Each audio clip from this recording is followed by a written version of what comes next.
Okay, I think we are live. Good evening, everybody. Starting a few minutes early tonight, but it's such a beautiful night here in Eastern California, and it's just a great night to be out here under the stars. My name is Mike Jerry, and I'm broadcasting to you here from the eastern part of California, the southeastern part, just outside of Death Valley National Park. And we've got a pretty cool list of objects to look at tonight. Hi Tom, I see you're already on early like I am. Well, that's interesting that you started on Andromeda, because that's exactly what I've got going on here right now. Is Andromeda. I just got my telescope all aligned and focused, and it was a convenient object nearby, so I have I have started to sorry about that. I have started to just look at Andromeda a little bit. So, and welcome to everyone. How's my picture look? Okay, I think I've got the window sized about right. That about works. Okay, hopefully my microphone is in the right place so you can hear my voice okay. And so tonight we got a pretty cool list from the Cloudy Nights forums. We got the October Observing Challenge brought to us by Brent, and quite a nice list of stuff here. Now I have actually this time I got a little smart. I actually made a list of the objects. October Observers Challenge. Ta-da! So that now I can actually highlight them all in the window and then close this so that we can see the objects. Yeah, they'll all have these little blue circles on them. So can kind of see where they are and sort of plan out how we're going to attack them tonight. It looks like this one is, well, it's actually just crossed the meridian. So that one will actually have to wait till it goes across. But the rest of these we can kind of start right at the top. I did not get all of the objects because some of these objects, like the Tarantula Nebula, and there was another one down here. I don't know, it was one of the ICs up here. Or maybe it was NGC 40 actually, which was just way southern hemisphere. So there are not, some of them I did skip because there's just no way I can see them even from Southern California because they're just way too far south. But I made a list of all the ones that I think we have a shot at tonight. And so, yeah, we'll start taking a look at those. Okay, so first things first, I should always start with my gear.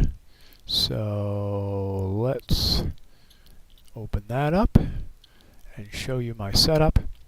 I am using a 6-inch f4 imaging Newtonian that I'm actually operating at f3 because in here I have the camera stuck in, and in front of that I have a reducer coma corrector, a 0.75 reducer coma corrector that actually speeds the scope up from f4 to f3. And so that's what we're looking through, and that's what's showing us all the pictures tonight. And it's on an AM5 strain wave mount. And I'm sitting behind the table here talking to you. And of course all of it's riding on my spare no expense Cinderblock Pier, as always. So it looks to me like the one that makes sense for us to go for first would be probably up here. We got one down here. Oh, actually we've got this one here. Do we have time to get to that?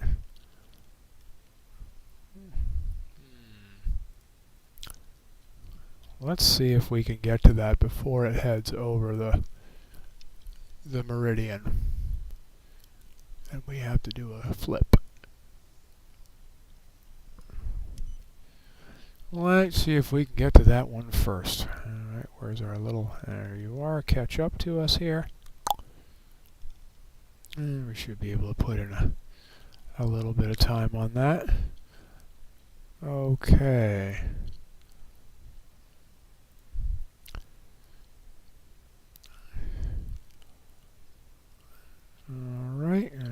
we've switched over to there. And now let's do a plate solve. I'm surprised the guider didn't complain that I moved the scope without turning the guider off. It usually does not like that at all. Okay, let's see. We can start taking some images of our first object here.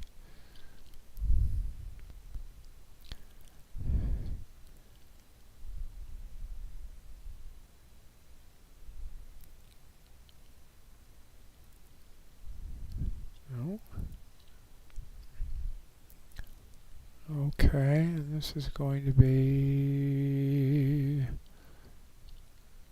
Guider is working, guider is working. Okay. And 69, NGC 6977. What did Brent say about this? 6977 is not on this list. Why is NGC 6977 not here? Why is it on my list? It must be a different one of these here must have an NGC number, but he has it listed as an IC number or some other catalog. Oh, there it is. It's the Hixon 88 galaxy group. That's what it is. So we're starting off with the last one first. Okay. Let's see. Got our colors balanced here. And bring our histogram back into order here.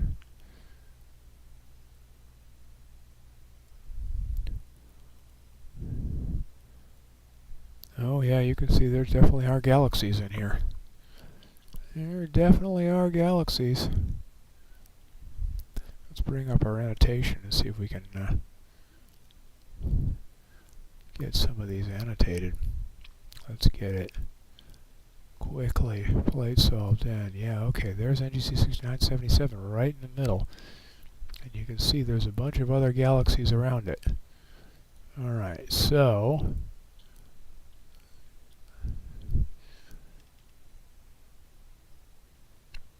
yeah, you can see there's quite a few. There's one there, one there, one there, one there.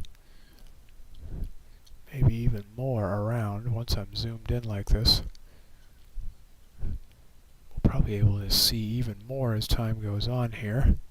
Actually, let me bring up the annotation. It might see more once. Yeah, see, so as we zoom in more, it's seeing actually there's another galaxy there.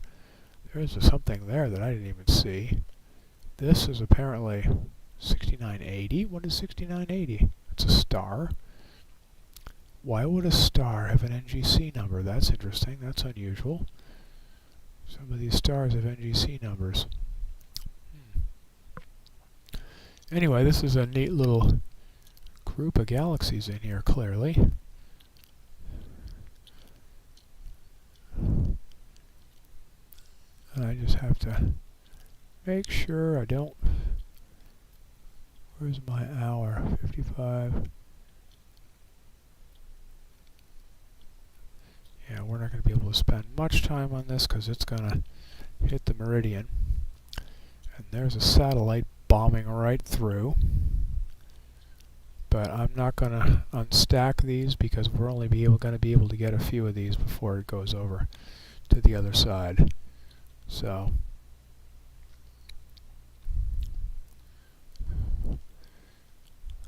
we'll just stick with this as is. Let me get the music going there.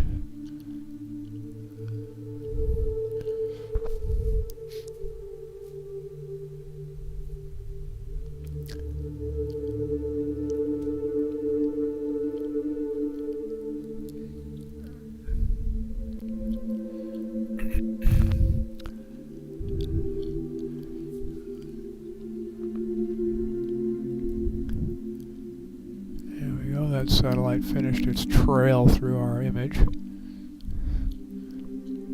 But we can definitely see those galaxies in there. In fact, I really kind of don't right at the moment. Kind of just get more star stuff in there.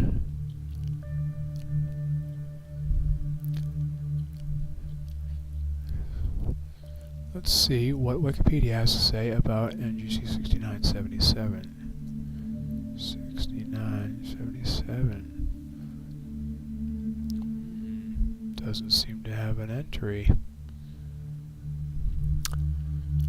Doesn't seem to have an entry. Okay, well, what does Stellarium say about it? Redshift. It also doesn't seem to have any indication of its distance. This Hixon group.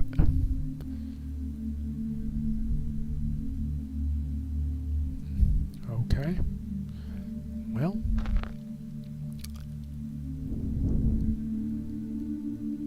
Yeah, we've gone across the meridian. So, try and take another minute or two on here. But if we have time, we'll come back at the very end, because I know we're going to have at least one object that's going to be across the meridian.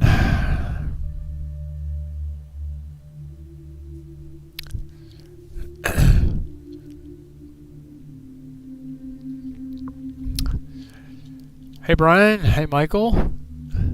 Yeah, the star's a non-star object. Yeah, I don't know. Usually stars don't have NGC catalog, which stands for the New General Catalog. Usually stars have their own catalog numbers, their SAO numbers or something. They have their own star catalogs. In this case, it seems to have NGC numbers, but whatever. Whatever. But yeah, definitely a nice little cluster of galaxies in here. This little Hixon group. Hixon group. Hixon group. What did he say about it? Oh, the galaxy is in Sky Safari and is a member of Hixon 88. Okay. Well.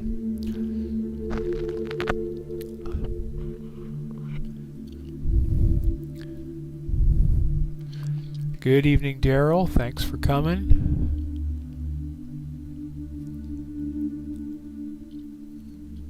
Oh, back injury. Sorry to hear, Michael. My back is a little sore tonight, too. I can, well, not really relate. It's nowhere near a back injury, just a little sore. But I know how debilitating those are. So, I feel for you. Take it easy. This is actually my first time out in a month, but not because of any debilitating things. I'm simply, actually, I've been vacationing. Went back to see family. And spent a couple weeks in New England, which was really nice. And now I'm back here. Alright, let's see where we're going to go next. This is now well across the meridian, so let's see what we can get to here. Looks like 7217 would make the most sense next. Yeah. So, anyway, a cool little group of galaxies. We'll have to spend more time. Well, if we have time, I'll come back to this later. But for now, let's move on to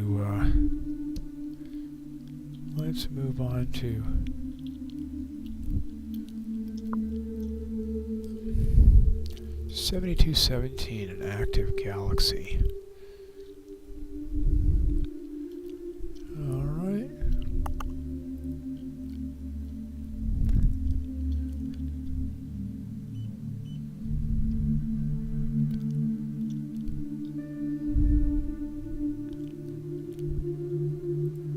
Alright, let's start in on that and see what we can get. Good evening, Ronald. Thanks for joining. How's things in Wisconsin? Probably getting some nice color up there, and it's starting to cool off. We're starting to get some nice weather here. Highs only in the low 90s, which is, or only about 90, which is really great. It's nice and cool for us after a long hot summer.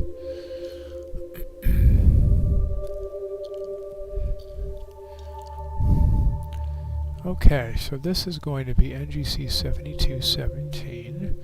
Let's see what Brent had to say about this. It's a galaxy.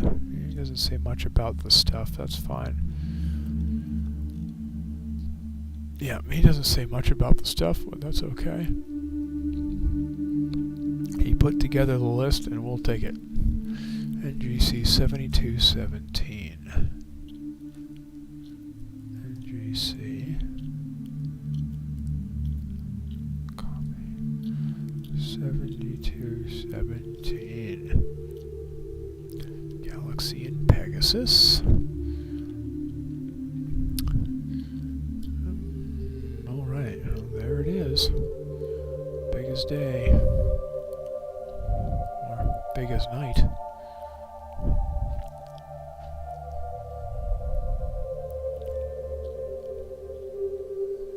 Alright. Let's zoom in on that baby.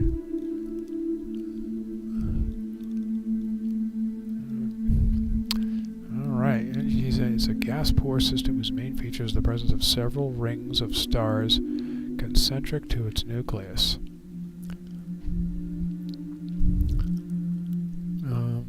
Three main ones. It's an unbarred spiral, so there's no clear spiral arms. It's all just kind of a swirl, sort of like water circling the drain. So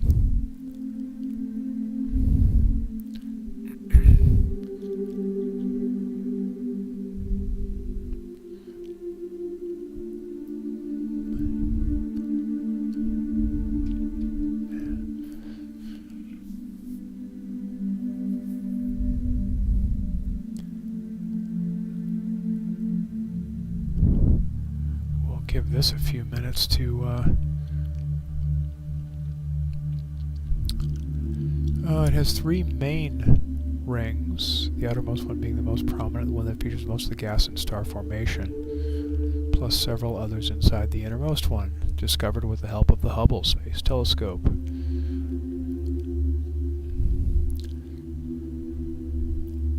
There's also a very large and massive spheroid that extends beyond its disk. Other noteworthy features are the presence of a number of stars rotating in the opposite direction around the galaxy's center to most of them, and two distinct stellar populations, one of intermediate age on the innermost region, and a younger metal-poor version on its outermost. It suggested that these were caused by merger with another galaxy. In fact, computer simulations show that 7217 could have been a large lenticular galaxy that merged with one or two smaller gas-rich ones and became a spiral.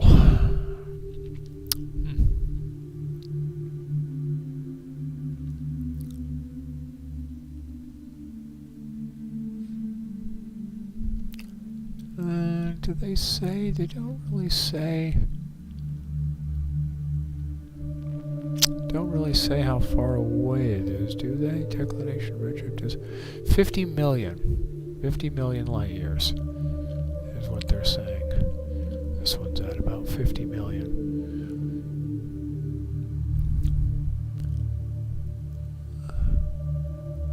What fast Newtonian are you using? It's the one I showed at the very beginning, Tom. It's the 6-inch f4. Let me show it to you again. This one here. It's just a cheap Chinese 6-inch f4 imaging Newtonian that you can buy rebranded under many names, Aperture, and mine happens to be a Third Planet Optics, but Orion sells them. Everybody sells them.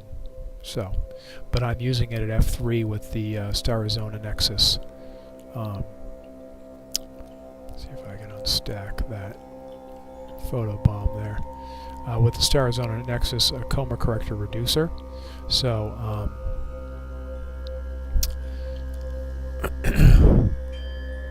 it's at f3 at this point.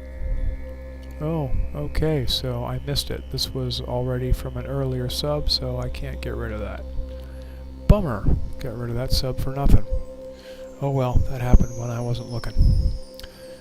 Trees are beautiful, had many clear, cold nights for the comment. Yeah. Oh good, yeah, my folks are in northern New Hampshire, so they're, and I have some family in Vermont as well, so same latitude. They're really starting to bloom there. Really starting to change nicely. Did I do 7428 yet? No. I have not done 7428 yet.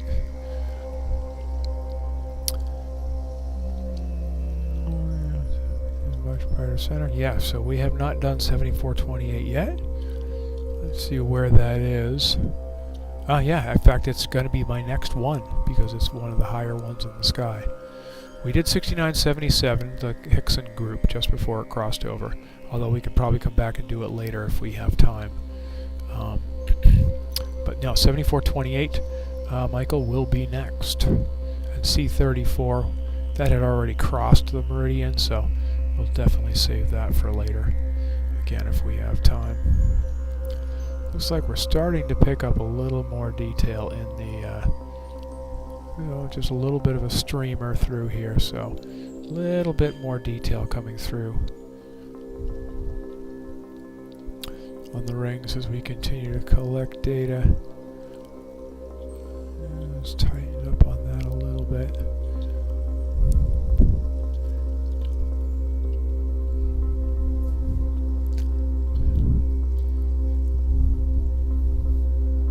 So again, this is about 50 million light years away. It's an unbarred spiral, meaning it's just sort of many swirly arms, not really distinct 2 or 3 distinct arms coming out, swirling around. It's sort of just like water circling the drain, just a lot of swirly arms going around it. If you look at the Hubble imagery.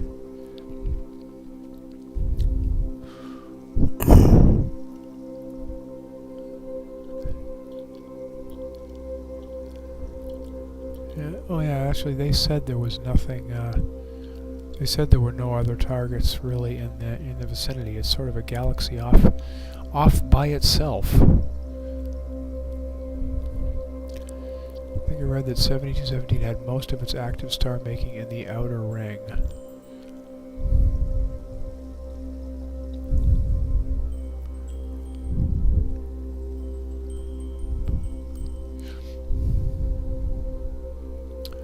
What did it say?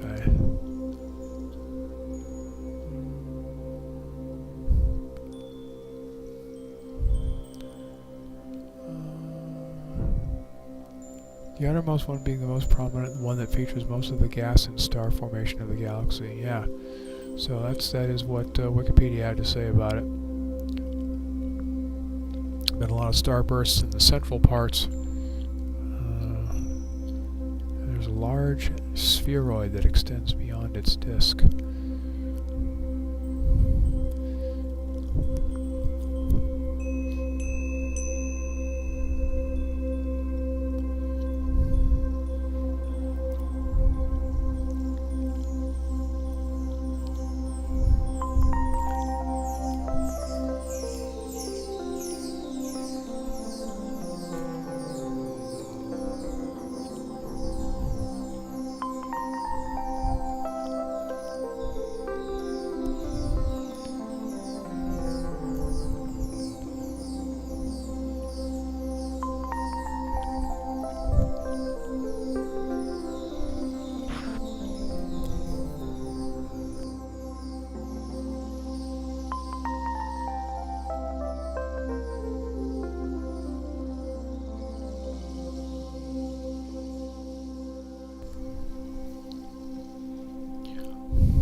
are starting to see a little bit of swirling.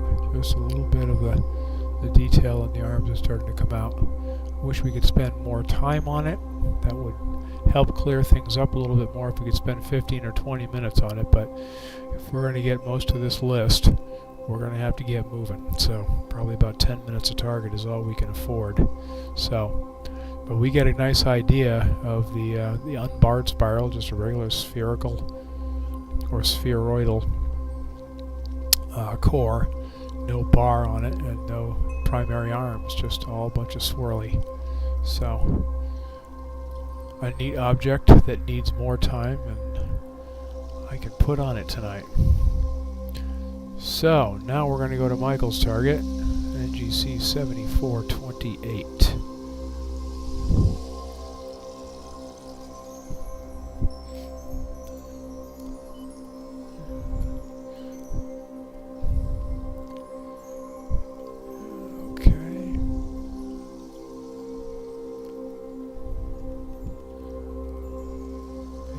C62 is way down there. Okay. Alright, and let's get plate solve on that.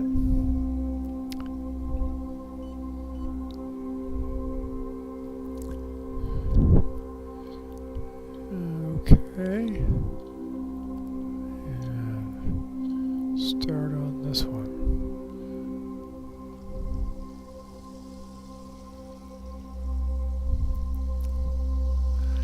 Okay, so Michael says this is obviously another galaxy. He said it's Mag 13. There's a bright center, one bright ring, and then a much fainter outer ring. Alright. Let's see how much of that we can pick up.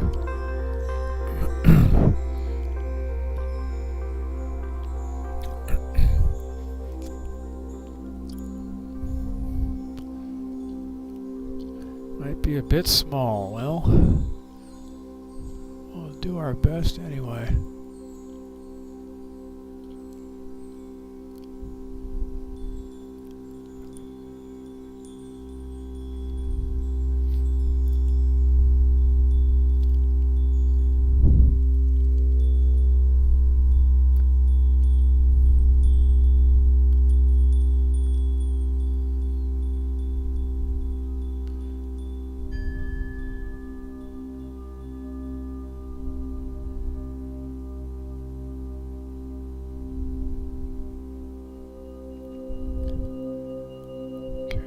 First sub coming in. Ooh, yeah, that's a little guy.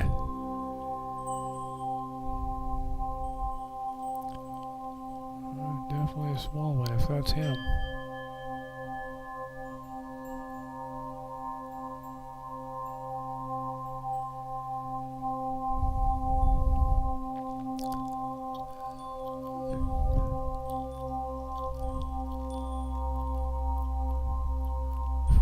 Already got a bit of a ring that's shown up just in the first sub alone.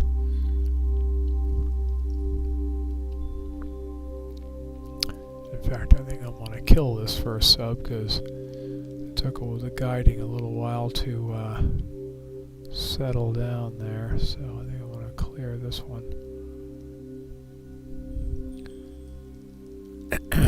Have this one be the first sub. But already from the first sub, you can see the ring.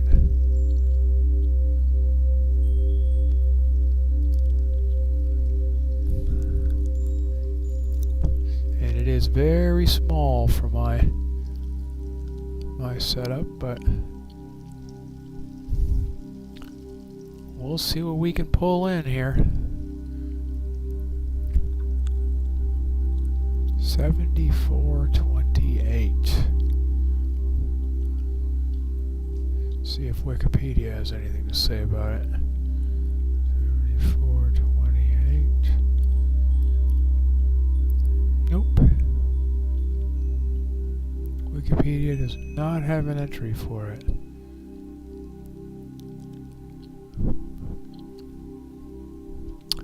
Does not have an entry for it. Let's see if there's anything nearby. Just some PGCs.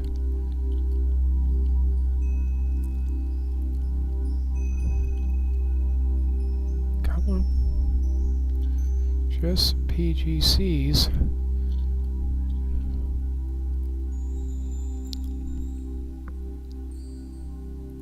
So these two are also galaxies here. The rest of these are stars.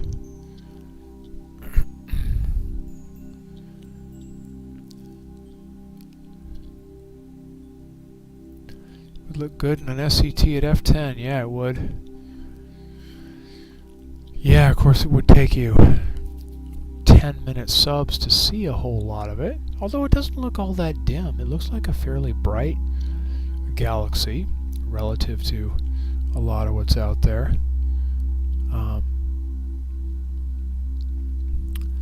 But yeah, it would still take quite a while. Actually, this looks like a galaxy here too. Alright, how are we doing here? We're doing okay.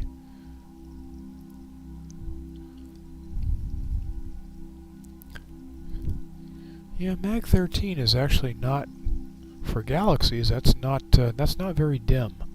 So even at slower focal ratios, slower speeds, you should be able to see something without too much exposure time required.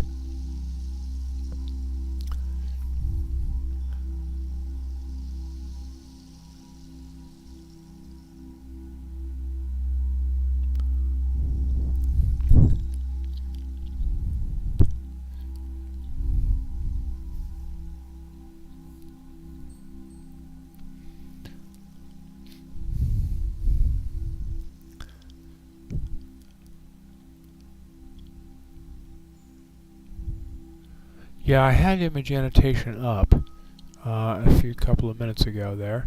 Let me back off a little bit because I know there was some in the immediate vicinity. But yeah, see, I had a feeling backing off would provide more. A lot of these galaxies here. There's a lot more. And see, they're actually disappearing as I zoom out, but there's lots and lots of galaxies here. Most of them Mag 16 and up, so they're very dim. This one is a pretty bright one for this this region.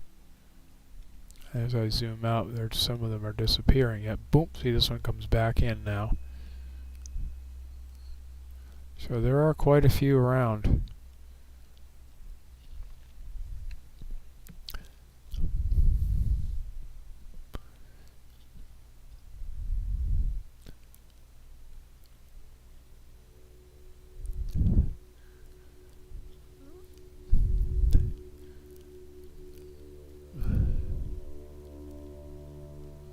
As we get more, see, I think this looks like a galaxy here too. The problem is my catalogs only can go down to Mag 18. As you go down to fainter and fainter, the number of galaxies goes up exponentially. So Mag 18 is about the limit that the SharpCap can handle on my system for galaxies, because I think the Mag 18 catalog I have is 750,000 galaxies just for that galaxy catalog, plus all the other catalogs I have too, NGC catalogs, all the other stuff I have. So I can't really go much below Mag 18 or it just gets useless.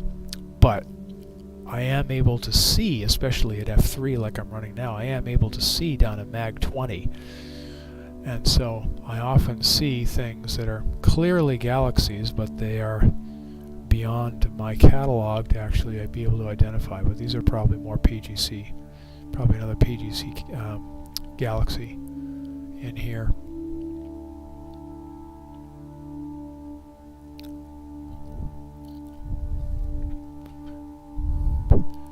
Oh, did it have what did it say the mag was? Oh, it says Mag 14. Huh. Yeah, it looks pretty bright to me. So it doesn't look like a dim galaxy at all. It's actually pretty sharply defined.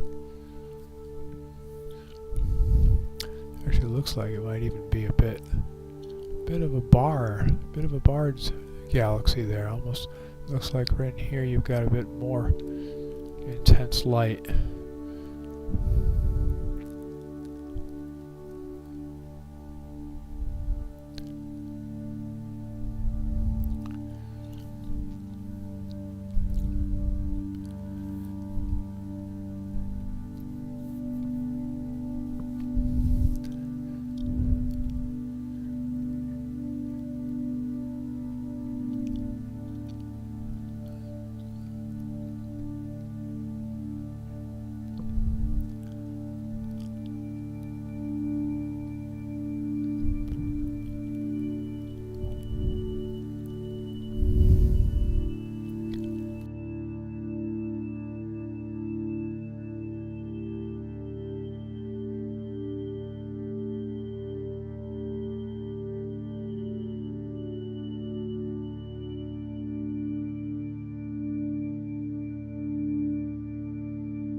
However, it does look like we're getting what Michael was talking about, just starting to get an outer ring, an outer disk out here of much fainter stars. So that's just starting to come in now. Again, an object that we could probably stand to spend a lot more time on, to pull more light on, and actually do significantly longer exposures would be a great way to do it. And but we just don't have time with our little EAA session tonight, and lots of objects to go. So just a quick glance at things tonight is all we really have the time for. Mag 18 PGC Galaxy, yeah. Well, somehow my Mag 18 catalog skips it. It probably thinks it's fainter than that. But yeah, it's pretty clearly, obviously it's a galaxy that's in there. So, but I frequently see that. I frequently see galaxies in here that are not in my catalog. Let's see, were these two? These two here must have been in my annotation. No, this one isn't. So this is clearly a galaxy. This is likely a galaxy here too. This one's probably even a galaxy given how fuzzy it is. So yeah, I can often see galaxies that are beyond my catalog.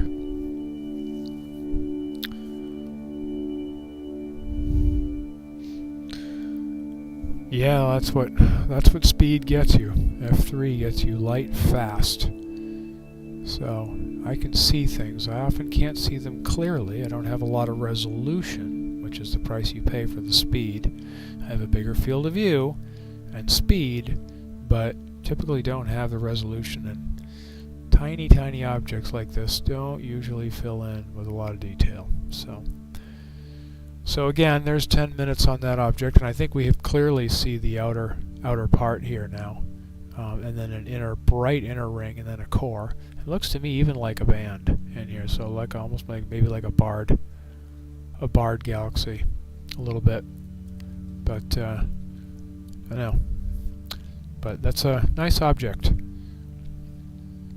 Nice object, Michael. Glad you put it on the list for us. Okay, let's see what we got next. We got C62, could use a few more minutes. We've done 17.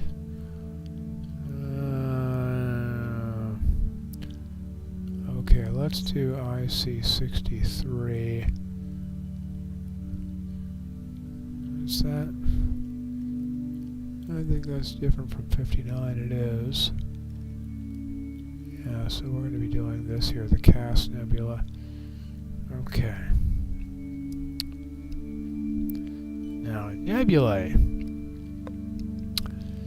These come out really great with filters. Narrowband filters, dual band and tri-band filters work really well on these galaxies because especially these galaxies that are, these nebulae that are in really thick star fields like this. The biggest problem we're going to have here, because I'm not running anything but a UV-IR cut filter, so basically running pretty much wide open. The biggest problem we're going to have here is the incredibly dense star field. It's going to be limiting our view of the nebula itself. So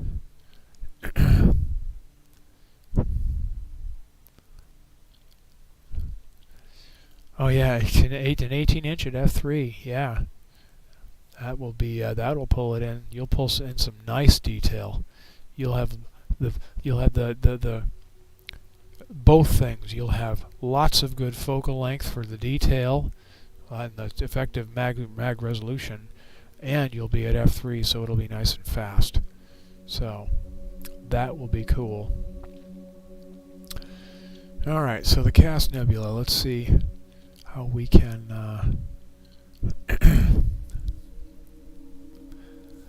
let's see what we can see of this.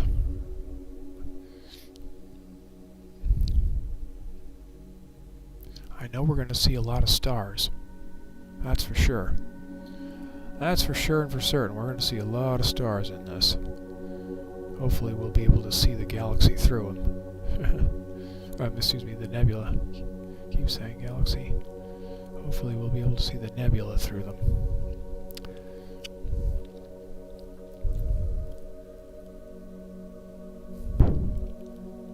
Oh yeah, we've got both of them here. And of course the star itself is really bright. You know, it's Navi, yeah. So we've got both of these in here, IC63 and, what was it, 58, 59. We've got both of them in here, you can see. Quite clearly, we got both of them here.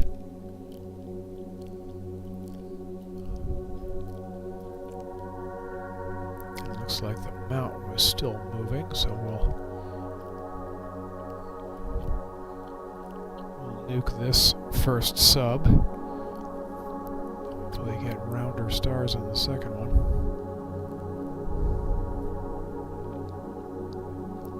But yeah, you can see we've got both nebulae in here. Alright, we'll clear that squidgy one.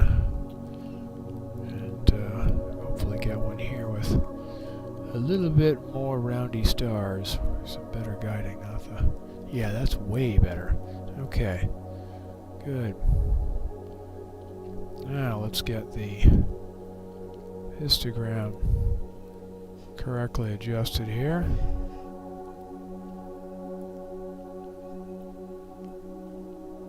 Back this out a little bit.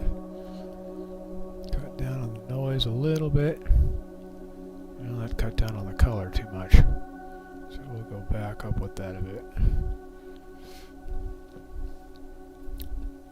But you quite clearly see them there, and as we get more data in, we will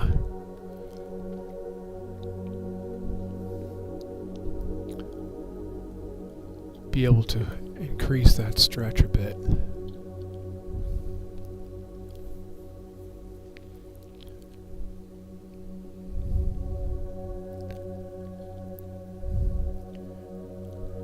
First sub will bump, cut right down on the noise. Of course, we got Navi so close to us that increasing the stretch to brighten these is also going to brighten that big old star. But what you gonna do? It's the very center star. Navi is the very center star of Cassiopeia. That's what we're looking at right there.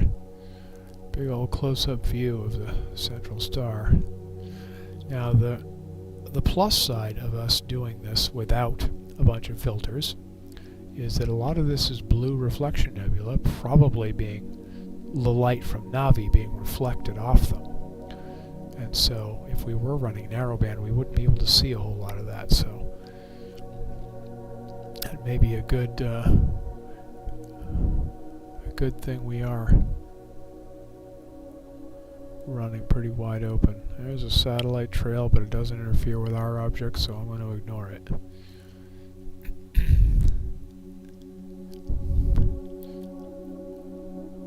There's not much there.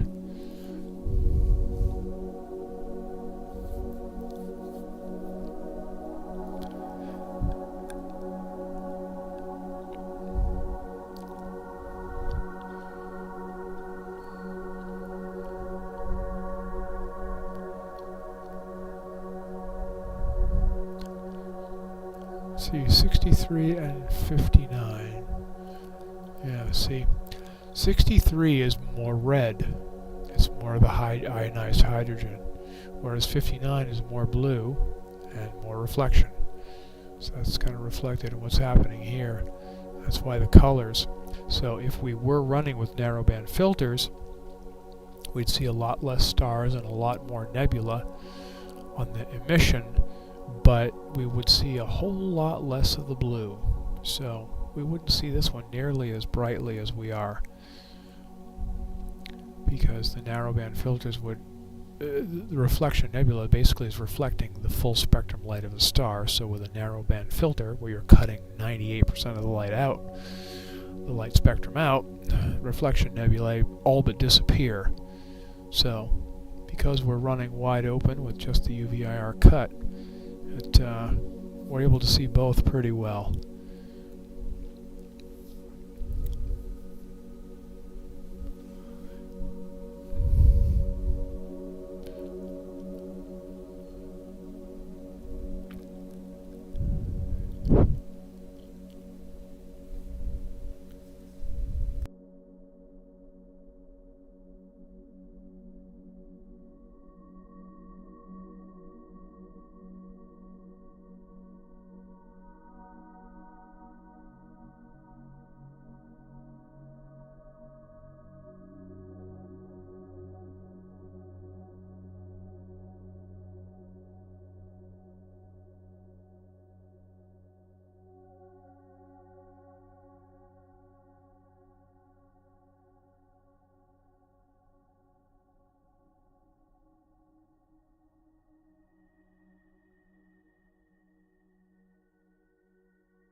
Yeah, these are nice to look at, Ronald. I agree. There's a nice contrast between them. So I'm glad we're getting to see them both, even though we've got a big glary star in there.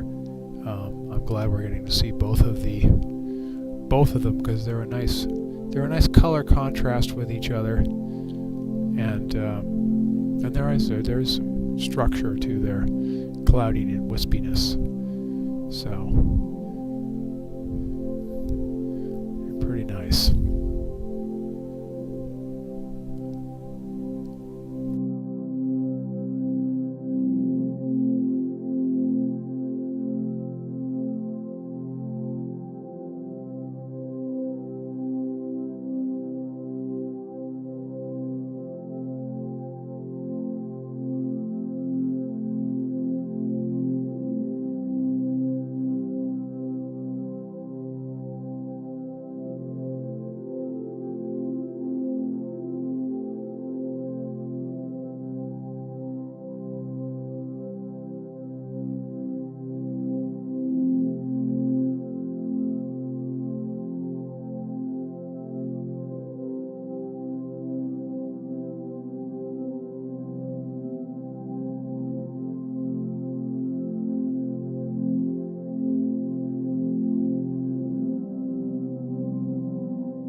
Yeah, that's a good point, Michael. We are definitely getting some patches of dark nebula as well in here. Larger and smaller patches of dark nebula, which is just dark dust and gas. It's non-reflective and it's absorptive of light and non-reflective. So it actually is blocking the light of stars behind it, because this is all a thick, dense star field. Because Cassiopeia is right in the arm of the Milky Way, so these patches of dark nebula are blocking the dense star field behind it.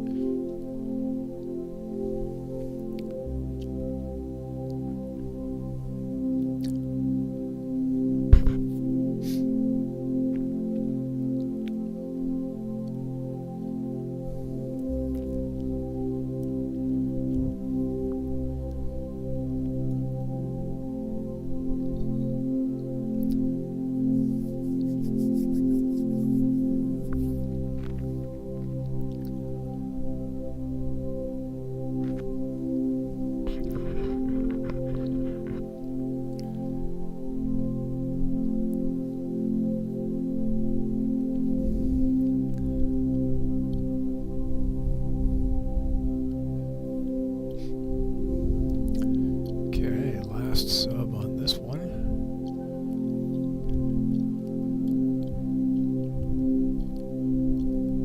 Zoom in a little bit. See it a little bit better. Give it one last stretch.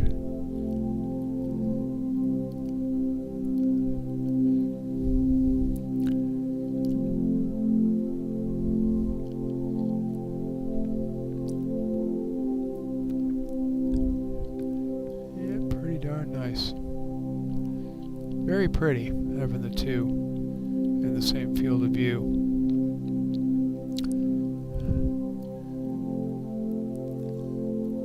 Nice contrast between them. Okay, what are we gonna do next? What's on the next on the menu here? I guess 3C20 is next. This 3C20. Not sure what that is actually, but I think that's the Caldwell 62. We'll have to watch. It's going to continue getting higher in the sky. So, all right, let's see what this 3C20 is.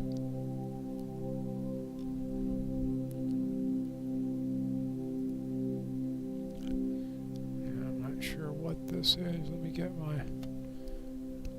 the thing out so I can actually select it. Okay.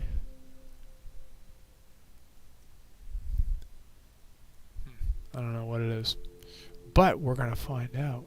So let's say goodbye to our Cas Nebula and go to this object here.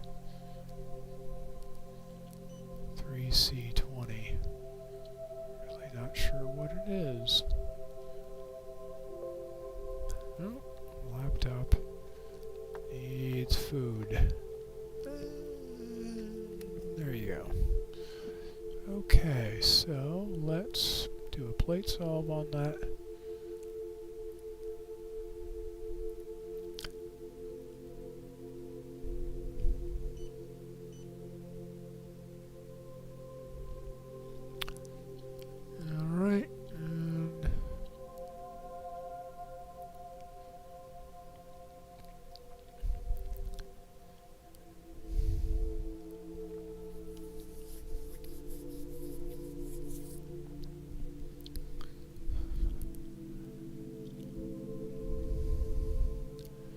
Alright, well that's rolling along. Let's see what he had to say about 3C20, galaxy in Cassiopeia. Note that the nearby star, TYC star, is in the nearby TYC star.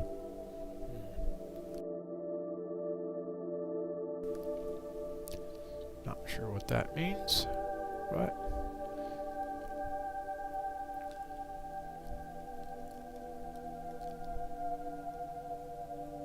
well, let's hope we can see a galaxy.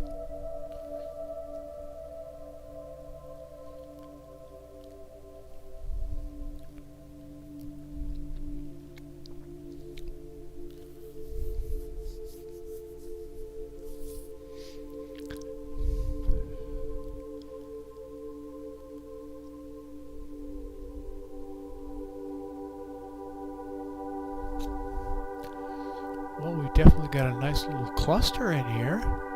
It's a dark nebula, looks like.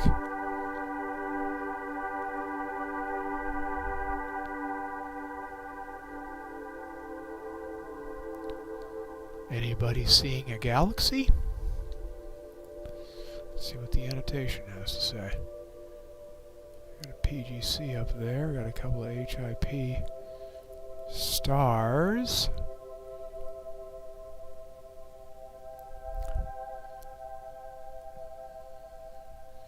Got some PGC galaxies here.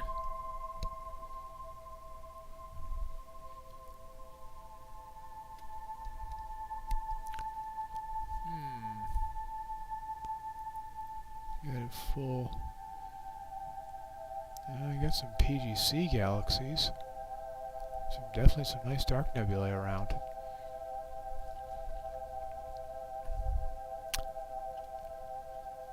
Well, I'm wondering if Stellarium doesn't know what 3C20 is. It's possible that I just got misidentified. So, I don't think there's there's a PGC galaxy in here, but I don't think that's what he was intending us to look at. It's indistinguishable from a star, honestly. Looks like a star to me. Well, it's definitely a pretty star cluster. But I don't see any galaxy in here of any interest. So it may be that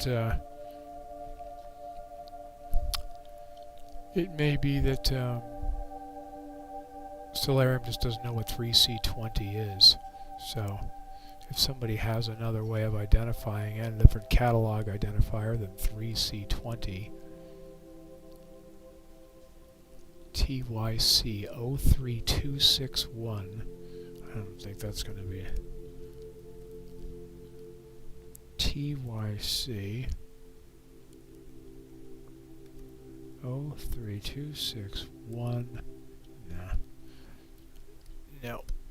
Stellarium is not going to do that. Okay. I think we're just going to have to move on.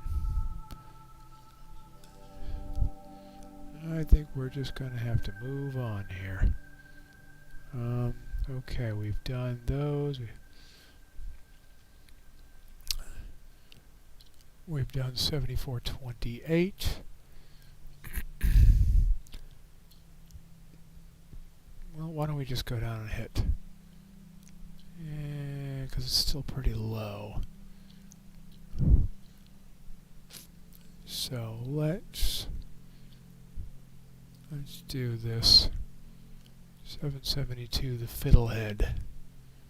Let's do the Fiddlehead Galaxy. Pretty star cluster, but I don't think that's what we're supposed to be looking at. Okay.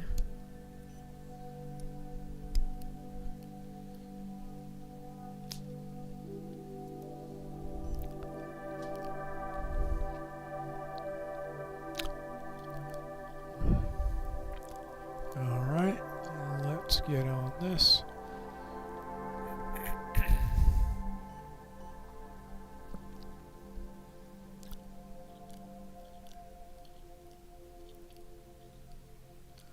Right.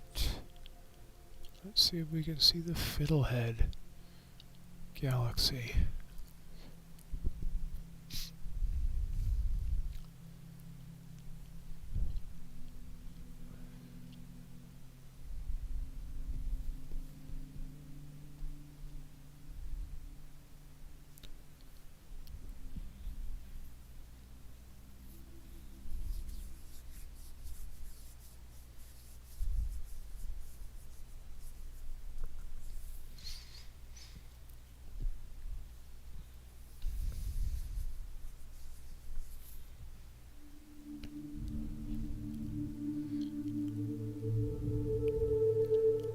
See 772.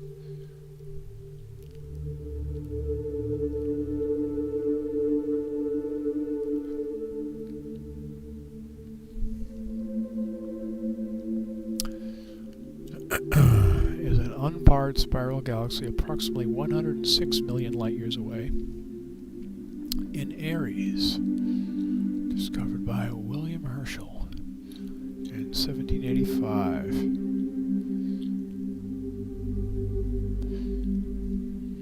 It's about 200,000 light years in diameter, which is a bit bigger than our own Milky Way.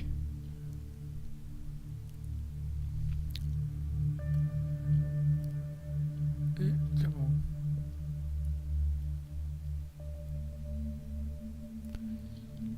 All right.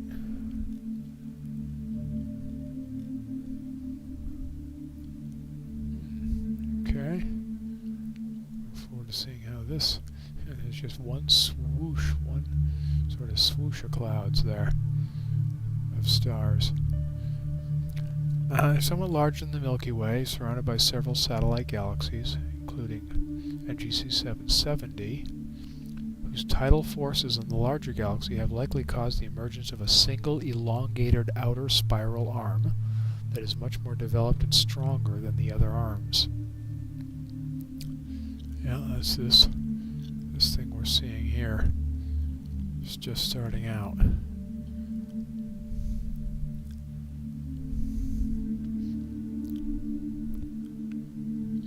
C770, which is probably this guy.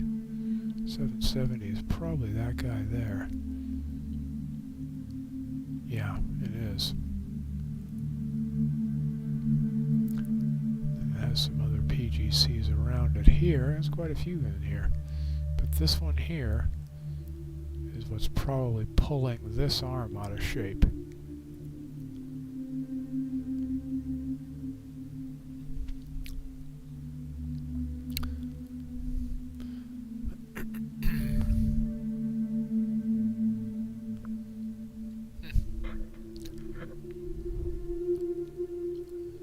We'll see what a few more subs will bring out here.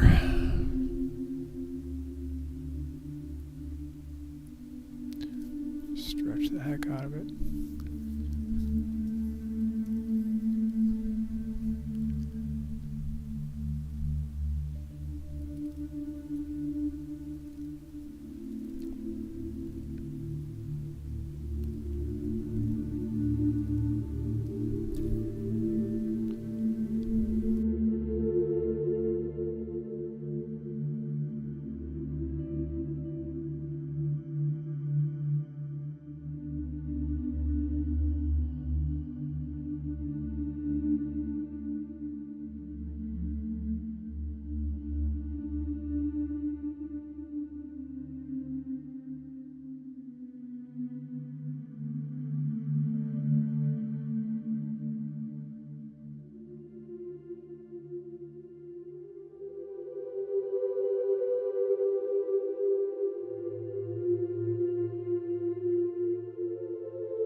really starting to get some nice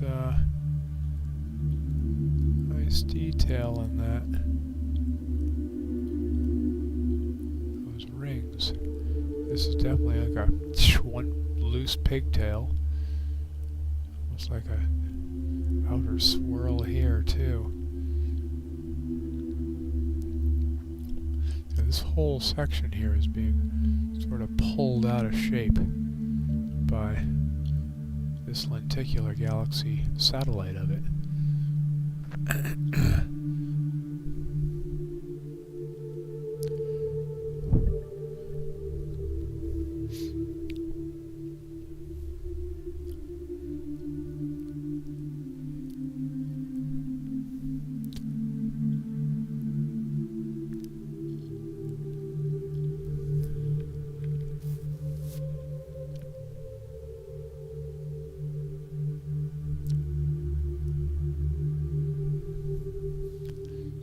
Got some swirls in here, but this arm is definitely a much stronger arm.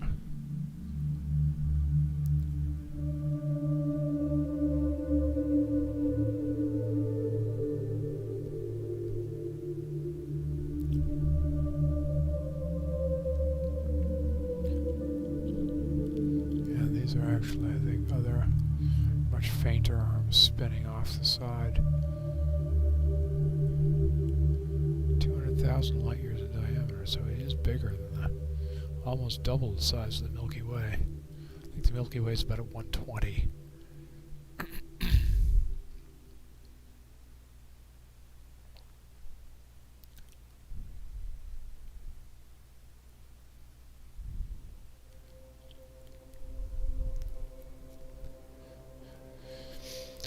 Alright, well there's number 10 there. So that's kind of a cool interactive galaxy. Or active galaxies, as they say. Oh. Where am I? Okay. Now, so we've done 72, so let's work our way here to 520, another interacting galaxy.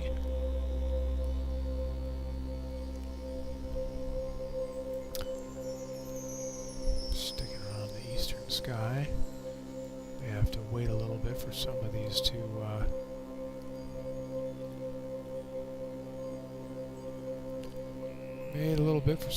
rise. Some of them are still kind of low.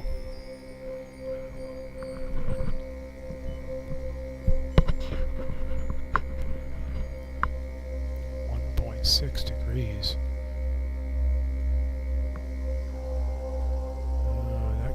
That corrected 1.6 degrees? That doesn't sound right.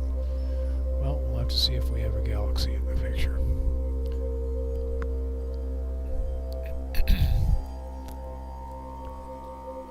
Plate solving may have messed up a little bit on that. Yeah, we got some nice... I can put my field of view in here. 380. Should be fairly visible. They don't look very dim, so... Oh, okay, this is another one of yours, Michael. Alright. Well, the last one is certainly nice.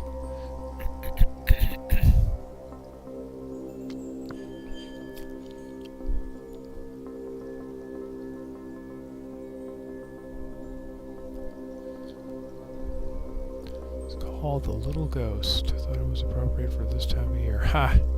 Good one.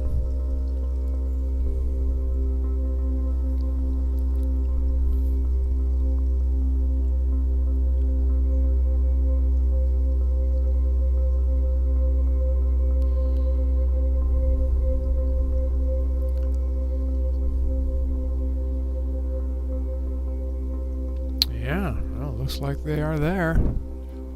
Along with some satellites buzzing through. Yeah, it looks like they are there. Sure enough. Another tiny target, but it's small but bright. So that works.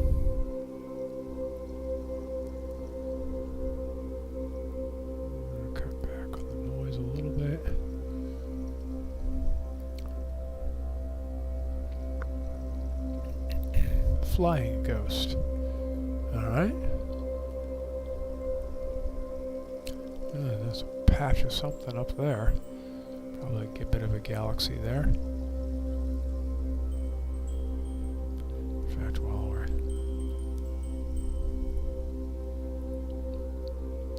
see how many other galaxies we have in here. Yeah, there's a couple other galaxies in there. There's a couple other galaxies around.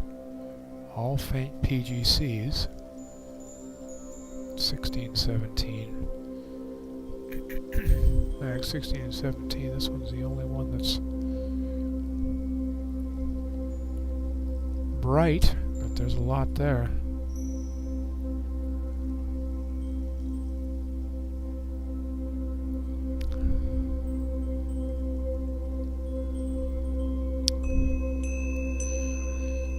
Hey there, Fantasy X. Am I in Ridgecrest? No, I'm in Tacopa, so the other side of Death. I'm on the east side of Death Valley, on the California-Nevada border side.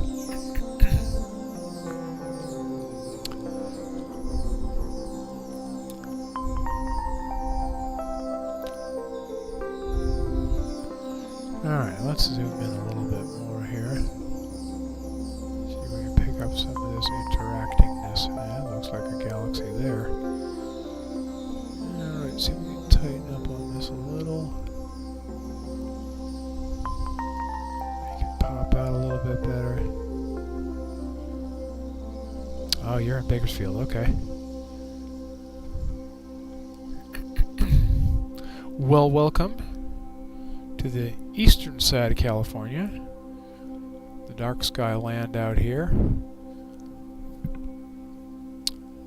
And you don't have a whole lot of dark sky in the Central Valley. There are spots. Get away from 99. There are spots.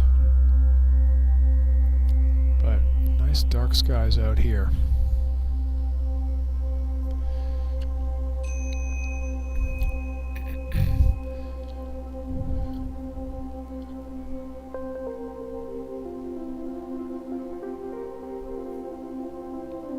Yeah, Furnace Creek. Well, we got, in fact, in a couple of weeks, weekend after next, the Las Vegas Club will be doing the Furnace Creek Star Party on Friday and Saturday nights. So, if you're in that neck of the woods, if you're out here, come do that.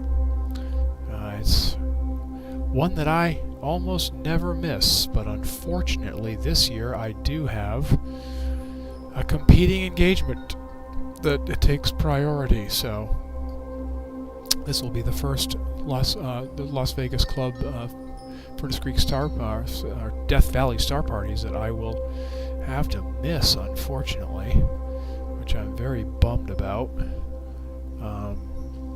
But yeah, it's the first weekend of November, 1st and 2nd, I believe. If you can make it out to Furnace Creek, the Las Vegas Club will be down there doing their semi-annual star party, usually in about October and February-ish. October, November to February, March-ish are the two star parties that we have out there, and hate to miss it, but SQ, I don't know SQM very well. Bortle, I'm somewhere in upper Bortle 2. So 21.8. I'm not sure what the SQM is for the different Bortles, but I'm probably somewhere in upper Bortle 2. Like Bortle 2.5 or something is probably what I am. So what's that? 21.85, 21.9. I forget what it is.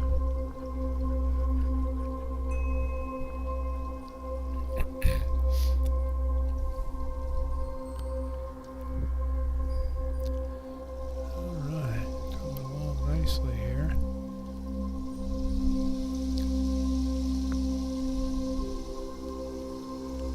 NGC 520. Let's see what we know about this. NGC 520.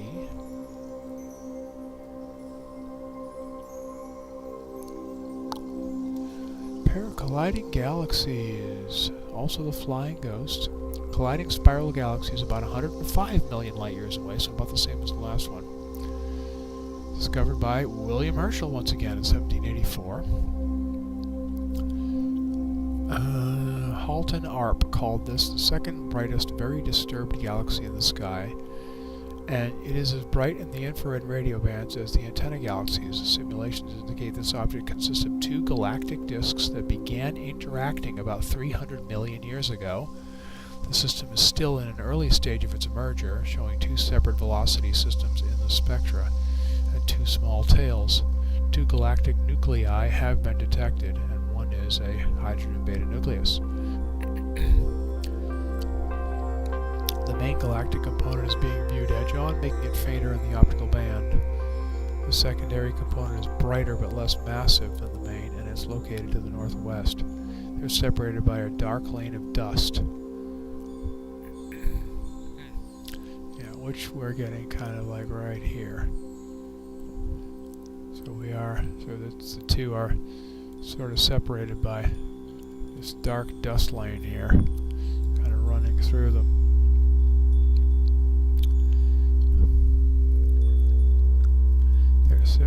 The region of the galaxies outside their nuclei experience a period of increased star formation roughly around the time they began to interact.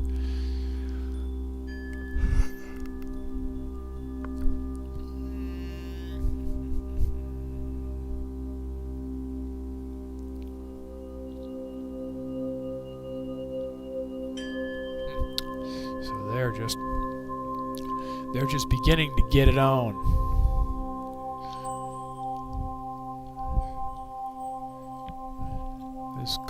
There's clearly other galaxies here. I wonder if any of those will show up in my catalog. Yeah, this one shows up. That one actually does show up. It's probably one of the satellites.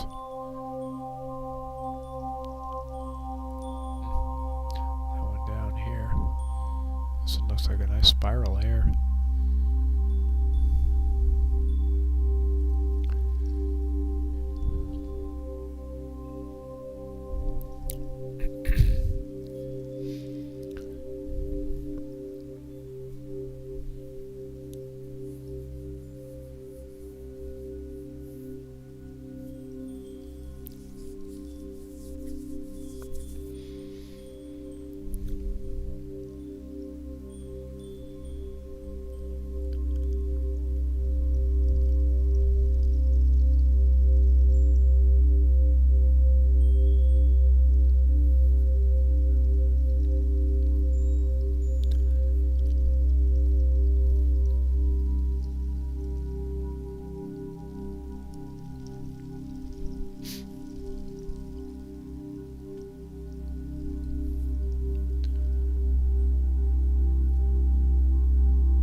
Smudge in the lower right.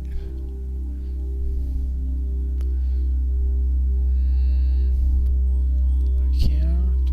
Is there any images? Are there any other images in here?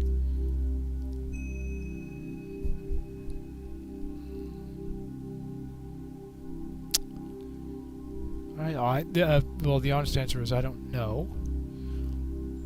It doesn't seem to be indicated in any of the catalogs, but in the annotation certainly. The Hubble image I have of it here doesn't show much more than just this portion here. In fact, it just pretty much shows this portion. It doesn't even show this part. But it does look like this is all streaming off there, so I would assume it's part of it. And it's just part of the collision. Some of this stuff was ripped apart, left behind, something in the interaction. So yeah, I have, this and this are probably all part of it.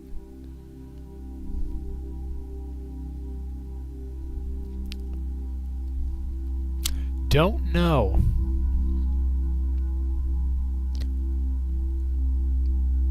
Very clearly the dust lanes here, and then you get one and the other. They're all getting to mush it together.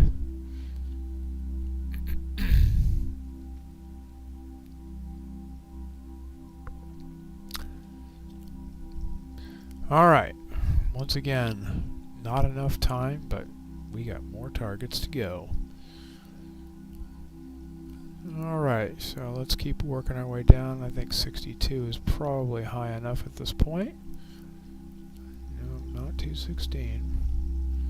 Although one of my favorite galaxies is in here. And it's the Sculptor galaxy. I love the Sculptor galaxy.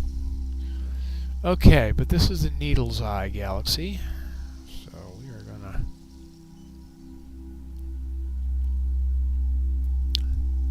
pop over to that. I'm gonna have to keep my headlamp off because the scope is basically pointing right at me. So I gotta be careful what light's being stuck down there.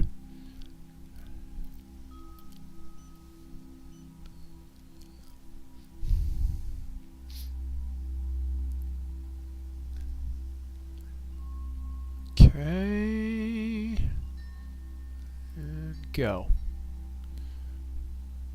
A cosmic car crash, indeed. Indeedy.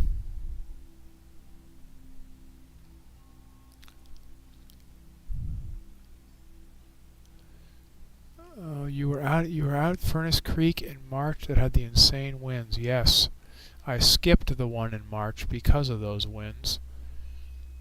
It's only about 75 minutes away from me, so that the Furnace Creek Star Party is kind of my local event, if you will, with the Las Vegas Club. So I don't miss it unless I have a good reason to. Last spring. The spring ones are always tougher. The spring weather always tends to be less stable and more volatile. And so whether it's the one in Furnace Creek or the one up at Cathedral Gorge, a couple hours north of Vegas, is another star party that we do remotely. And the spring ones, more often than not, it's rare for me to be at a spring one. It's rare for me to miss a fall one, which unfortunately I'm going to have to do this time, and I don't like that, but what are you going to do? Okay, so we definitely got a nice galaxy there. Let's get our colors balanced here. Bring some of that blue back.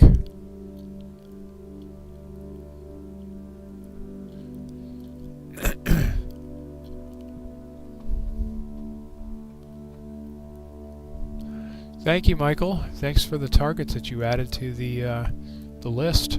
They were good targets, and had a good time with them. So thanks for being here, and I'll see you next time.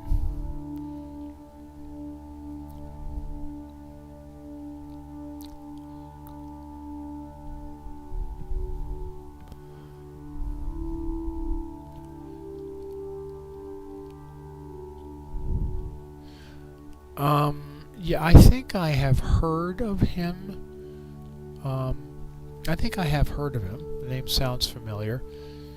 But yeah, lots of people use SharpCap. SharpCap is, I think, the best software that there is for doing EAA. If you're doing astrophotography, there are other options, Nina and etc., that are actually a little bit better geared toward AP. But for doing EAA stuff like I do, SharpCap is definitely the way to go. Yeah, I think I have heard of him. Isn't he in Europe? I think he's in the UK, if I recall. There's somebody in the UK people keep telling me about. And anyway, I believe I have heard of him, but I haven't seen any of his stuff, so.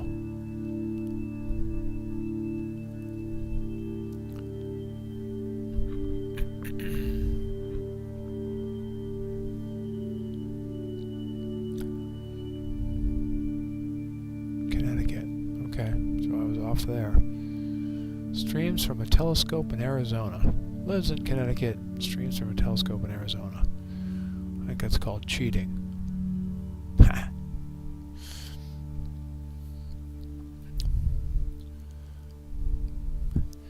There are quite a few other galaxies in this image too.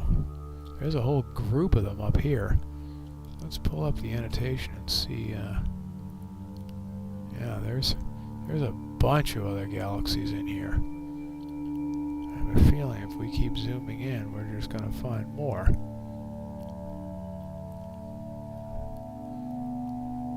Yeah, look at, there's some nice little galaxies. Yep, there they are. They're popping all in. Yep, there they are. As we zoom in, they all pop in. Look at that whole group. Ah, that's pretty neat. Got a whole group of them in there.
See. That's a bit better review. Caldwell, and you see 247. GC 247. So we'll read up on this one. The Claw Galaxy, an intermediate spiral about 11 million light years away. Oh, so this is one of our close neighbors. 11 million is not very far at all. This was confirmed in late February 2011. It's a member of the Sculptor group and is 70,000 light years in diameter, so a little more than half the size of the Milky Way. Has an unusually large void on one side of the spiral disk, which is this right here. This void contains some older redder stars, but no younger, bluer stars. It is one of the several galaxies that is gravitationally bound to the Sculptor galaxy. These galaxies form a small core in the center of the Sculptor group, which is one of the nearest groups of galaxies to the Milky Way. Most other galaxies associated with the Sculptor group are only weakly gravitationally bound to this core.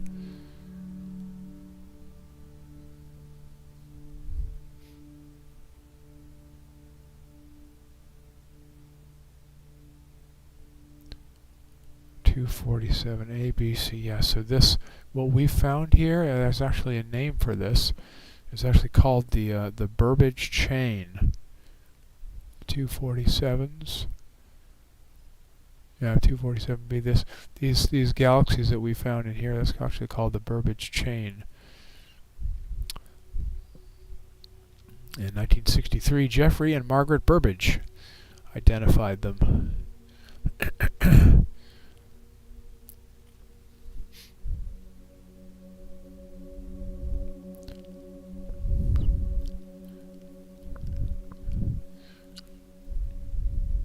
The Sculptor galaxy is one of my favorite things, my favorite galaxies to image. If we had more time tonight, I would do it. How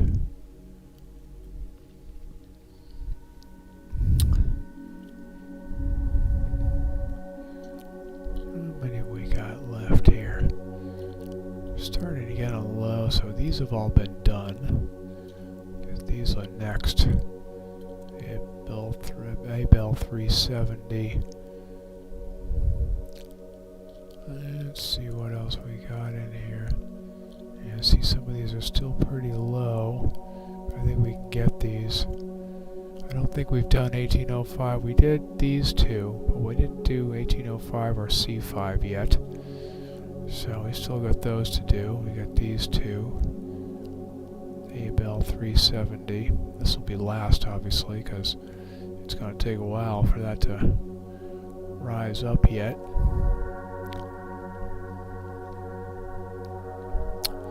We did these two.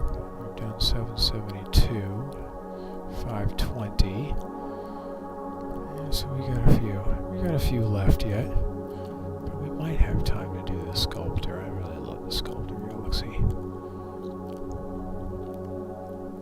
Is it this one? Yep, that's the one. But we'll give this one its full time.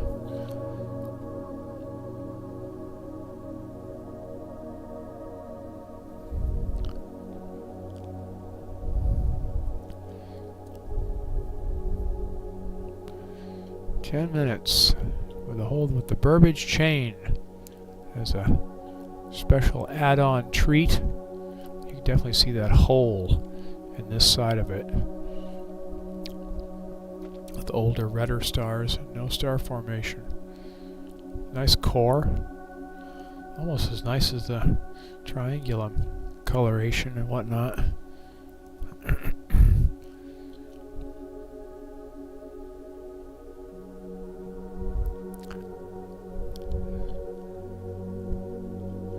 Nice.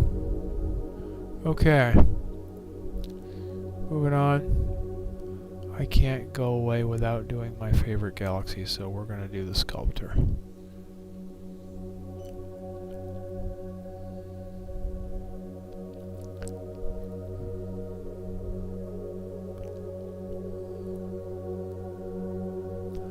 We're going to do the Sculptor because I just love it. So this is gravitationally bound to the claw that we just saw. So the galaxy we were just on. These two are neighbors, much like the Milky Way and Andromeda are neighbors. Gravitationally bound. These may even be closer together than the Milky Way and Andromeda. But, ow.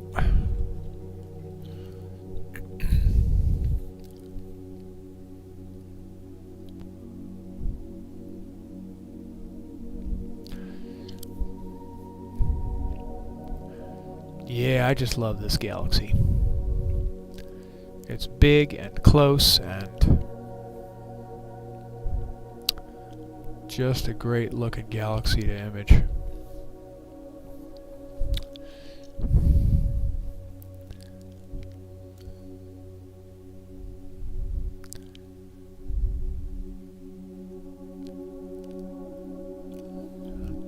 Just a great looking galaxy. Lots of great detail in it. It's just a fab. The sombrero is also nice too. That sharp dust lane through it is a beautiful object as well. That one, of course, we see pretty much directly edge on. This one we get to see a little bit of it doesn't have any of that sharp edge, dark dust lane, but we get to look across the top of the plane of it and see a lot of cloudy detail in it. So it's a little overstretched, but I'm going to leave it that way because it's worth it.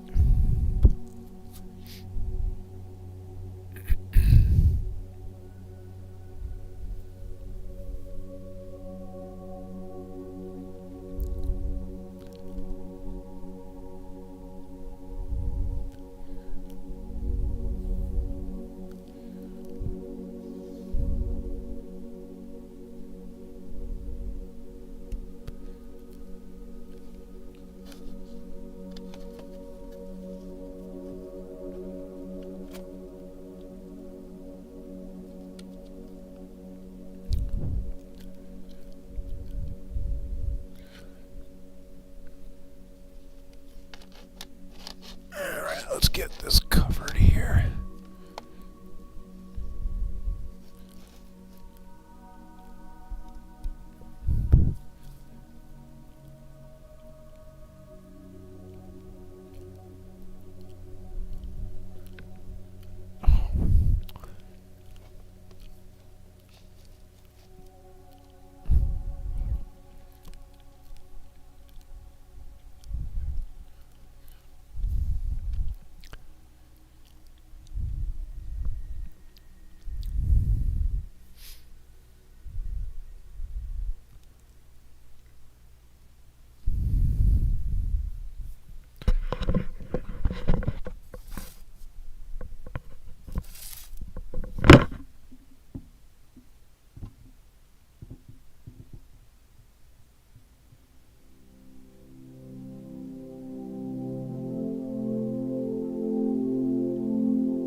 Isn't she a beauty? You see, I think she's 253. No, 2, 9. The Sculptor galaxy, yes, 253. Intermediate spiral, starburst. The galaxy was discovered by Caroline Herschel, 1783.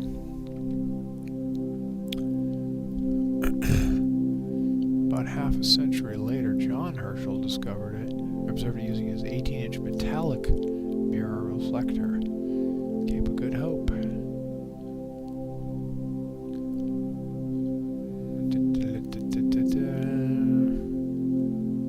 One of the brightest galaxies in the sky, the Sculptor galaxy, can be seen through binoculars and is near the star Beta Cetus. It is considered one of the most easily viewed galaxies in the sky after the Andromeda galaxy.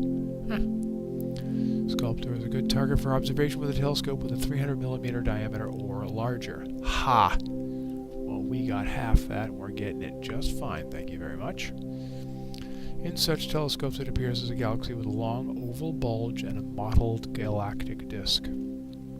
Although the bulge appears only slightly brighter than the rest of the galaxy, it is fairly extended compared to the disk. In 400mm scopes and larger, a dark dust lane northwest of the nucleus is visible, and over a dozen faint stars can be seen superimposed on the bulge. Some people claim to have observed the galaxy with the unaided eye under exceptional viewing conditions.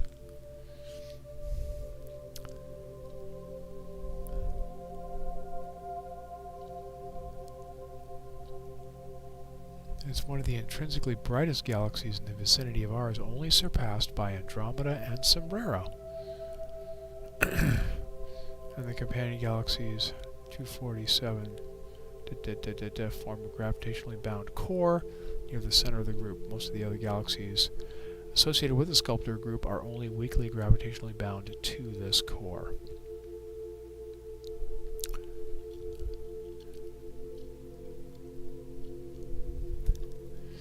Yep, each one is a solar system, and some of them actually, quite a few of them, are actually galaxies, which means they're hundreds of billions of other solar systems. I mean, just, you know, the Sculptor galaxy itself, hundreds of billions of solar systems make up this pretty disk we see in the sky, but, you know, we call it cloudy and wispy, but those aren't clouds. That's not nebulosity, that's not that is 100% starlight, creating everything we see there. So uncountable numbers of solar systems out there. Uncountable. So there is our bonus object. I just can't miss doing the Sculptor. Just really nice detail that's in here. Just all this cloudy, poofy, all these things, and there's all the stars are saying superimposed on the core that can only be seen in 16-inch telescopes and greater. Ha! Okay, what are we going to see next? Back on our list here. So we saw 62, we saw 520, I guess Abell 370 would be next on the list. Let's see if can I get in there and select it, or do I have to? Nope, I have to go to the list. I can't seem to select it directly. Abell 370, go away. There we are. Alright. Oops, I forgot to. Yeah. I forgot to do that. Sorry. Okay. My guider does not like being moved without being told that it's being moved.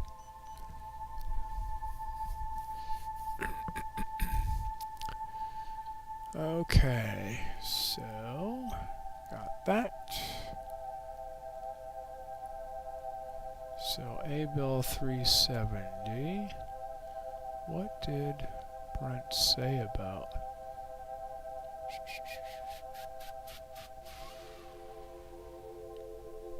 Where is it? Hixon.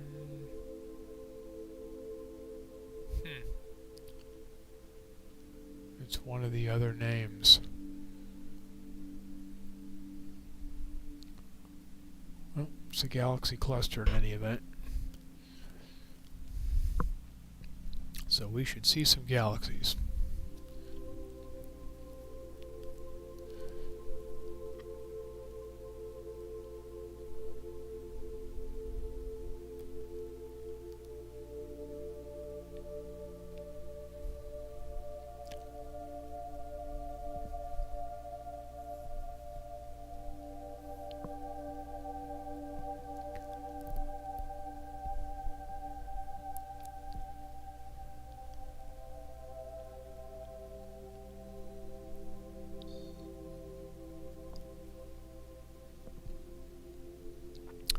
Wow, very blue. Let's fix the blue. And as soon as that happens, we'll do this.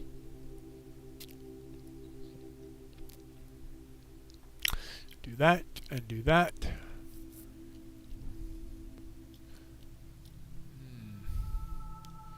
Not seeing a whole lot of galaxy action here. Well, they're definitely there. Definitely a lot of galaxies in there.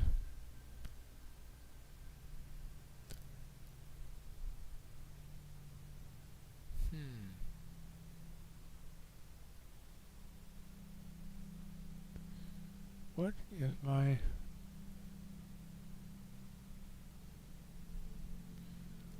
What is... Bright nebula, galaxy, galaxy, galaxy, galaxy, galaxy... Galaxy cluster. Okay, so I guess, well, Abell 370. Note the galaxy PGC 175 370.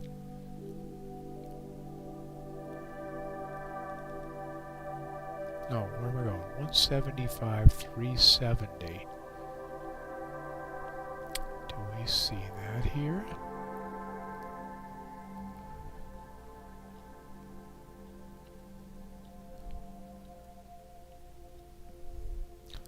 Do I see 175?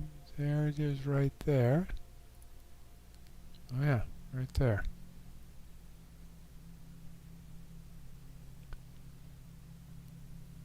Okay. Well, we're in the right neighborhood. Anyway, this is a huge galaxy group. Although they are all really, really tiny. Oh, there's one that's not tiny. That's the NGC what? NGC 1015, I think that one was. Yeah, NGC 1015. So that one's definitely a visible galaxy. The rest of these are just really, really tiny. 1037. The ones that have NGC numbers are probably something that we can actually see some detail on.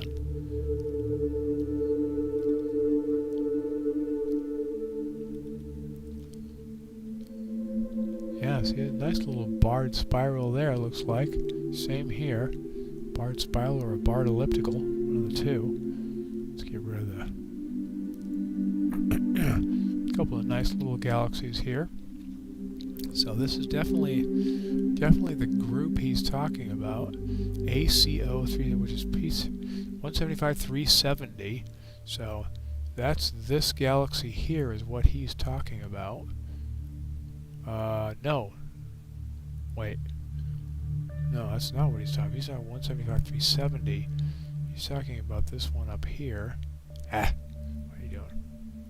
He's talking about this one up here. That's the galaxy he's talking about. This one.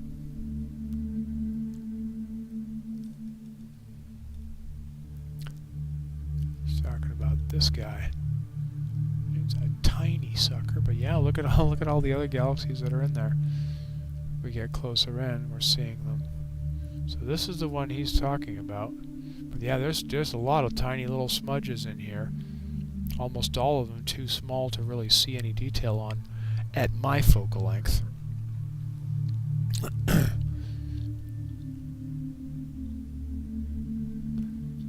So, yeah, Daryl says look at ACO 370. So that is what I've focused on there, and there definitely are other. So that's ACO 370 right there. And it's got the two satellites or companions or whatever, and they may not even be remotely close to each other, but that would be the target that we are after.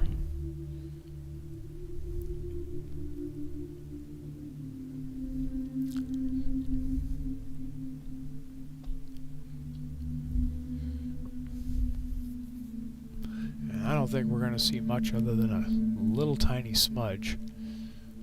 It would take a lot more focal length than I have to zoom in on that with any level of detail.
So where'd those other two go? That one there? Yeah, that's got to be it down there.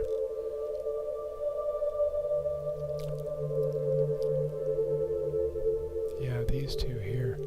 These two NGCs are ones we actually have a chance of pulling some detail out of. The objects that we're actually here to see are much too small for me. But these we actually get a little detail from. Nice barred spiral or elliptical here, and tiny little barred spiral here. Just little arms sticking off.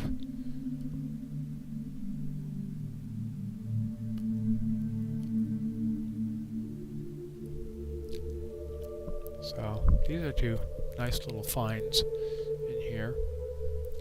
I can see ACO 370 and his companions, but they're just nondescript smudges of light. Not really useful. These are a couple of nice little ones, though.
Squeeze out a little bit more out of them if we can.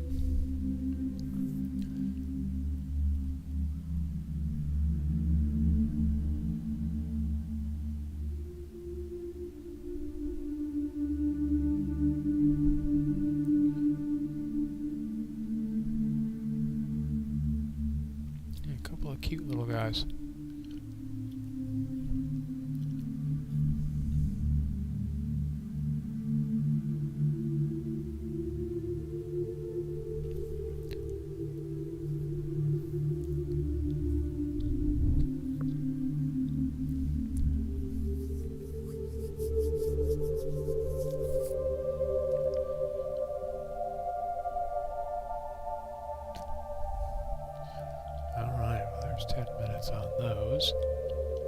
back to our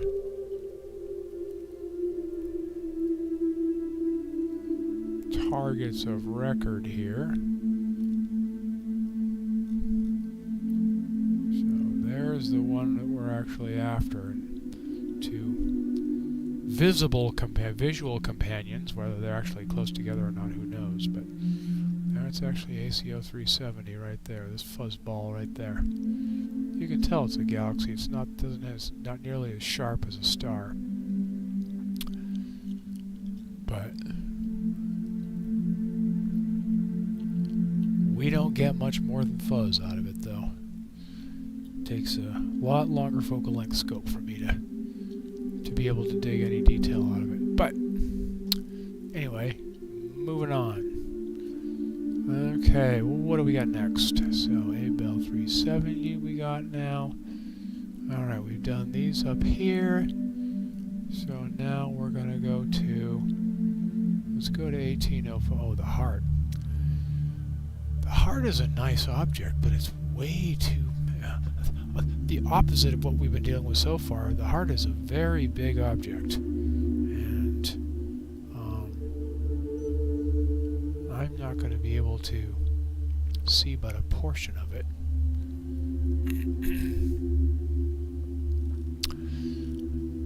Yeah, well, actually I might be able to get a good chunk of it. Just pick a star that's a little further down. Something like that, maybe.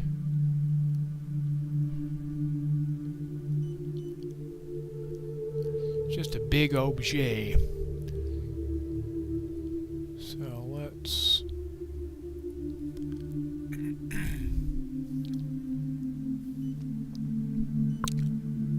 get right on it and see what we can see. This is another object that would benefit greatly from some narrowband filters to cut back the star glare and bring forward its red hydrogen emissions. But we'll see what we can see.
like I've just been chattering away here with my microphone on mute. Anyway, as I was saying, we're kind of upside down a little bit, but this is the top of the heart here, the V at the very top. It's upside down in Stellarium. So that's the V there, so we're kind of looking at it upside down. It's a beautiful star cluster. Something that would benefit greatly from using narrowband filters on, which would help knock the thick star field down, bring the emission nebula forward. But you can kind of see what's going on here, even with our full spectrum imaging. And certainly a nice little star cluster in the middle there.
Starting to get a bit more of the heart shape showing up now. So more of that nebulosity fills in with the added subs.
The Heart Nebula.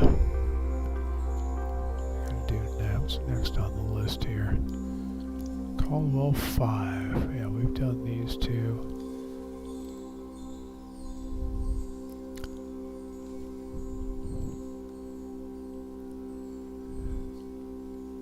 Yeah, we just did those. Did we do these two? IC348, 1514? No, we didn't do those, no.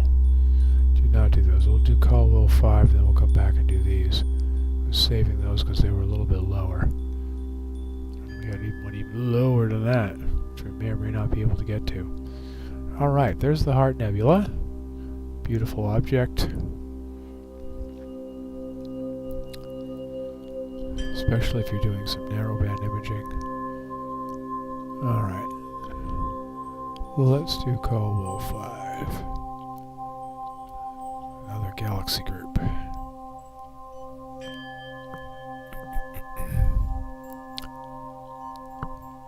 Close to the pole. Let's make sure we get on that. Okay, got settled there. And now another galaxy group. Okay.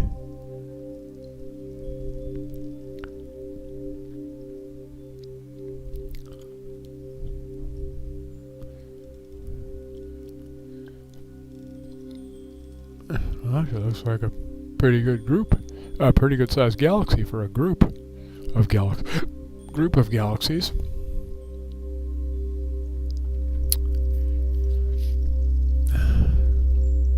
All right.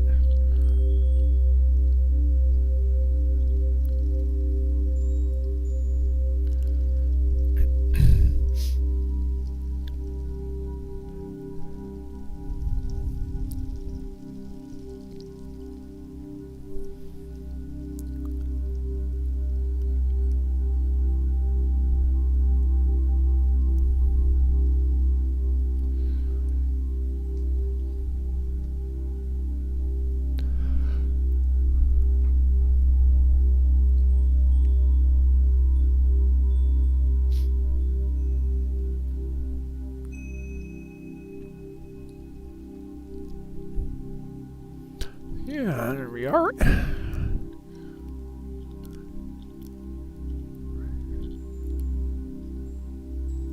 Well, that's interesting. Trinary star system there. Well, this will be interesting. There's another galaxy down there, certainly.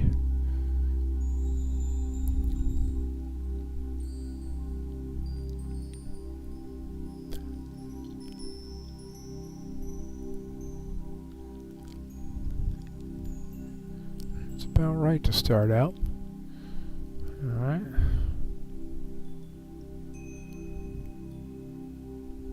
Caldwell 5.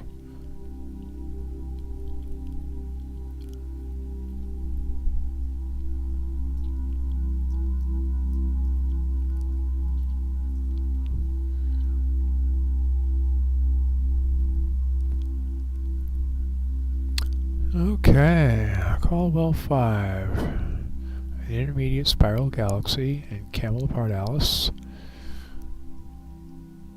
located relatively close to the Milky Way. Despite its size and actual brightness, its location behind dusty areas near the galactic equator makes it difficult to observe, leading to the nickname the Hidden Galaxy, though it can be readily detected even with binoculars. If the galaxy were not obscured, it would be visible by naked eye. The dust makes it difficult to determine its precise distance. Modern estimates range from about 7 million to about 11 million. Discovered by William Frederick Denning in 1892, it's one of the brightest in the IC342 Mafi group, one of the closest galaxy groups to our local group. Edwin Hubble first thought it to be in the local group, but it was later determined not to be a member. In 1935, Harlow Shapley found out that it was wider than the full moon, and by angular size, the third largest spiral galaxy then known, smaller only than Andromeda and Triangulum. Modern estimates are more conservative, giving the apparent size as 1/2 to 2/3 the diameter of the full moon. It has a diameter of about 75,000 light years.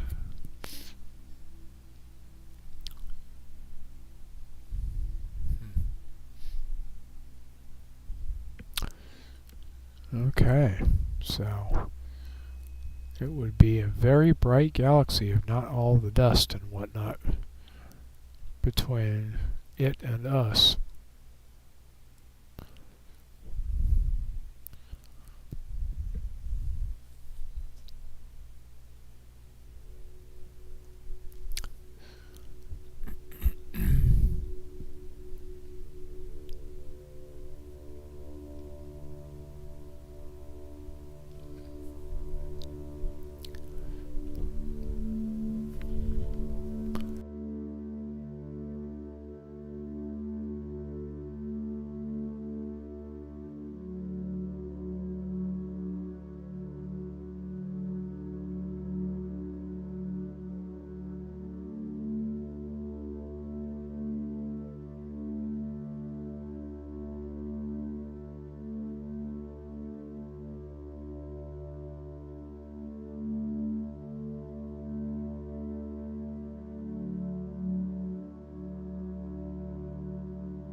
It's filling in quite nicely.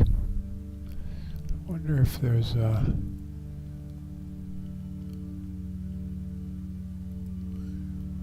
its companions. Yeah, there's a couple around. Not as many as I thought there would be, though.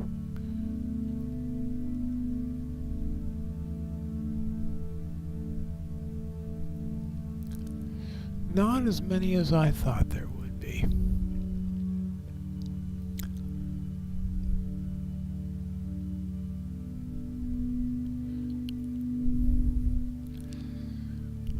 Alright, that's 10 minutes on that guy. Nice, actually, it's a nice galaxy, and one of our local guys, too, so that's pretty cool. Okay, C5, we got that one. So now we're going to come back through and do these guys. IC 384. Gingrich 1. Okay. Cluster associated with nebulosity. It's just barely high enough to clear my roof, so it was good we waited this long to get this one. 1.82 degrees. That seems awful far off. It's a nice cluster.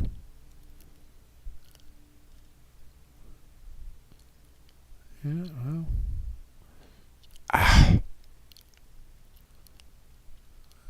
Okay, let's do it.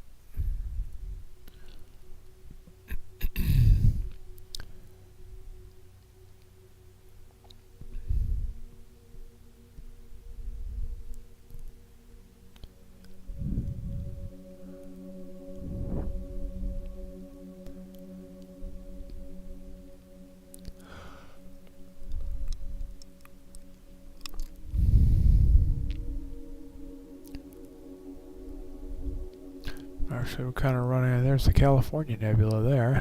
That's a good one, especially if you're doing narrowband. Well, this, I think this, then this one will be our second to last, and this one will be our last object tonight because we're going to have moon starting to rise here soon. So I'm going to start losing contrast on the sky. The sky's going to start getting brighter and brighter and brighter. Here right about 10 o'clock, which in about 10 minutes, the sky is going to start lightening gradually until we have moonrise in about half an hour. So, I think this will be our second to last object for the night. Oh yeah, there's some nebulosity there in there. Alright, let's adjust the colors, adjust the histogram.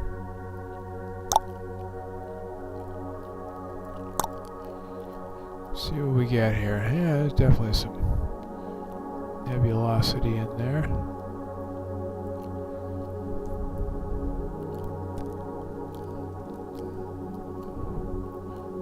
Pretty little cluster. Oh good, we won't need to spend a lot of time on this. It's pretty bright. So we'll spend about 5 minutes on this and then we'll do NGC 1514, our last object of the night, and that should close things out well. There's one more that's still too low for me, and I have to wait at least another hour before I'd be able to see that. We never did get to that very first object, the Caldwell 34. It's all the way on the other side. So, we didn't have time to get a couple of objects, but given the 2.5 hours I had of, almost 3 hours actually, because I started a bit early, given the 3 hours of time, this is what we had the time for, so.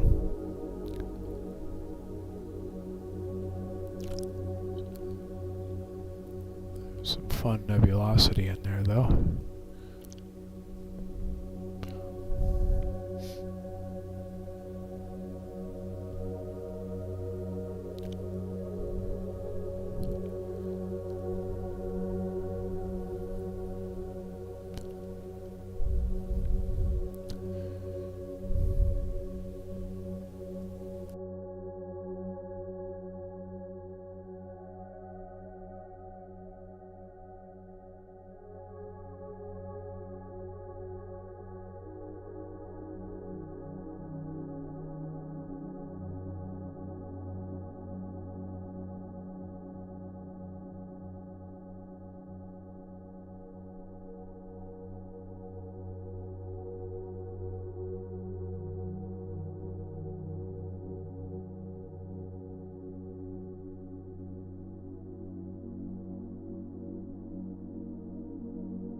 Well, cool. That's 5 minutes on that.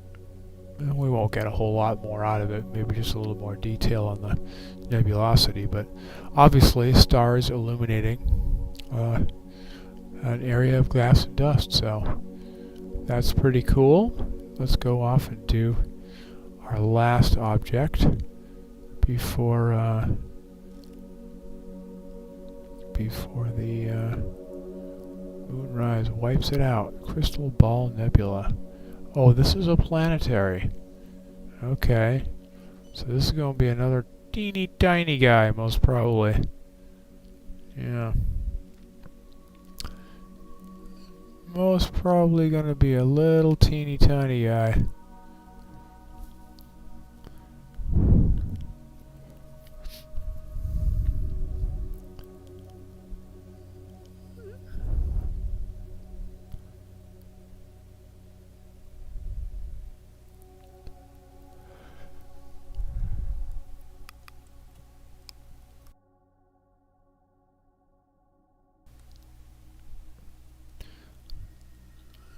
See what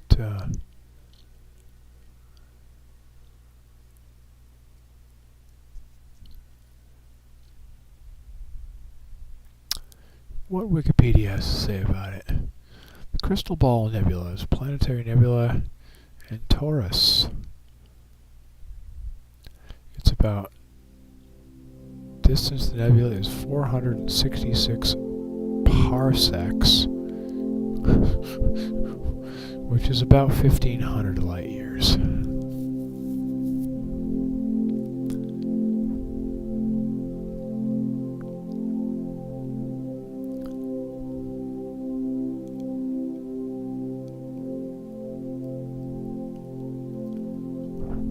Well, that's actually kind of nice, especially with the contrast to that nice yellow star right next to it. That's actually pretty darn nice. Discovered by William Herschel in 1790, described as a most singular phenomenon, and forced him to rethink his ideas on the construction of the heavens. Up until this point, Herschel was convinced that all nebulae consisted of masses of stars too remote to resolve. But now here was a singular star surrounded with a faintly luminous atmosphere. He concluded that our judgment, I may venture to say, will be that the nebulosity around the star is not of a starry nature. This is a double-shell nebula that is described as a bright, roundish, amorphous planetary nebula with a radius of around 65 arcseconds and a faint halo that has a radius of 90 arcseconds. It consists of an outer shell, an inner shell, and bright blobs. The inner shell appears to be distorted, but was likely originally spherical. An alternative description is of lumpy nebulae composed of numerous small bubbles with a somewhat filamentary structure in the outer shell. Infrared observations show a huge region of dust surrounding the planetary nebula.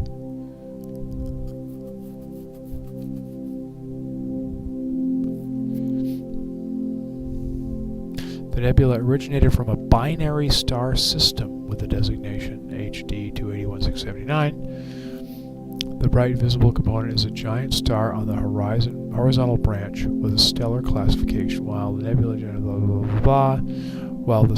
nebula generating companion is now a hot subluminous O-type.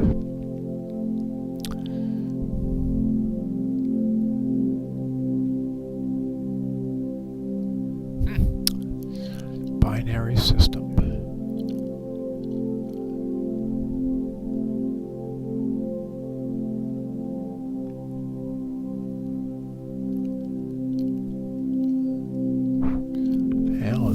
Focal length, this could pull some detail out of this. Let's see if we can clean that up a little bit. Clean that sucker up a little bit there.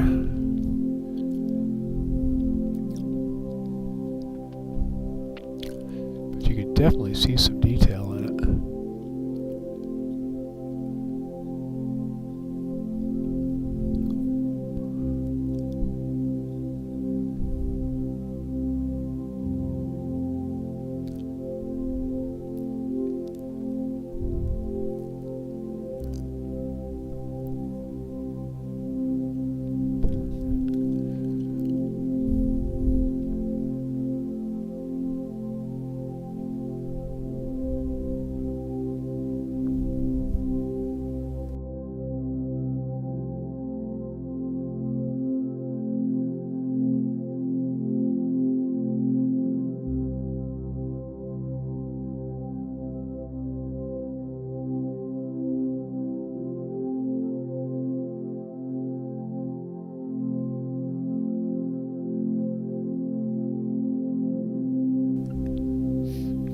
And for those who don't know, I should probably say that planetary nebula have nothing, literally have nothing to do with planets. They were misnamed hundreds of years ago by the people first looking at them, who couldn't figure out what they were. With their limited optics, they knew they were bigger than stars. They knew they weren't point sources of light. They knew they were bigger round than stars.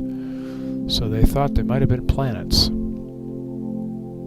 And so that's kind of how they got their name. Really what they are is the death process of main sequence stars, much like our own sun. In about 5 billion years, our sun is going to start expanding and expanding. Basically, stars burning along happily, like ours is right now in its midlife, are a constant battle between intense gravity of this massive object trying to shrink in on itself and collapse under its own gravity, and the massive energy and outblow of the fusion reaction that's taking place in the star, that's pushing out. The solar wind is constantly pushing out, and the gravity is pulling in, and it's just sort of this balance with the star. It's just sort of holding its size in this balance. And what happens as the star begins to burn out its fuel is, as it burns out its fuel, the star has less mass, and so it begins to, basically the fusion starts winning, and it starts expanding. So it turns into what's called a red giant. And our sun, eventually, a few billion years from now, will become a red giant that could be so big its size may actually come close to encapsulating the orbit of the Earth itself. So it's going to be massively, massively bigger. And as it keeps expanding and expanding like that, the gases and the material of the star keeps expanding outward, leaving a much smaller, cooler core behind that's still burning. It's just burning much cooler than it was before. And so as it continues to illuminate and irradiate the gases that are expanding outward, this outward expanding gases become a bubble that are a planetary, what's called a planetary nebula. So there's lots of different kinds of planetary nebulae out here. This one, in this case, is part of a binary system, so it's kind of oddly shaped because there's actually two stars in the mix. But stars can be, the planetary nebulae can be hourglass shaped. They can be all kinds of weird shapes depending on the gravity of the star in question, and gravity wells of surrounding objects, other massive planets, etc., that could be in the solar system that the star was the center of. So they can be different, various shapes and sizes, but generally speaking, they're spherical-ish, like this one is, with certain eccentricities. But in about 5 billion years, our sun may be doing similar things.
I particularly like this one because of the nice blue contrast with the yellow stars that are surrounding it. It's kind of a nice object, and you definitely can see some detail in it. Even at my short focal length, there's enough resolution to be able to see some detail in that nebula. So that's pretty cool. It is very blobby and interesting looking.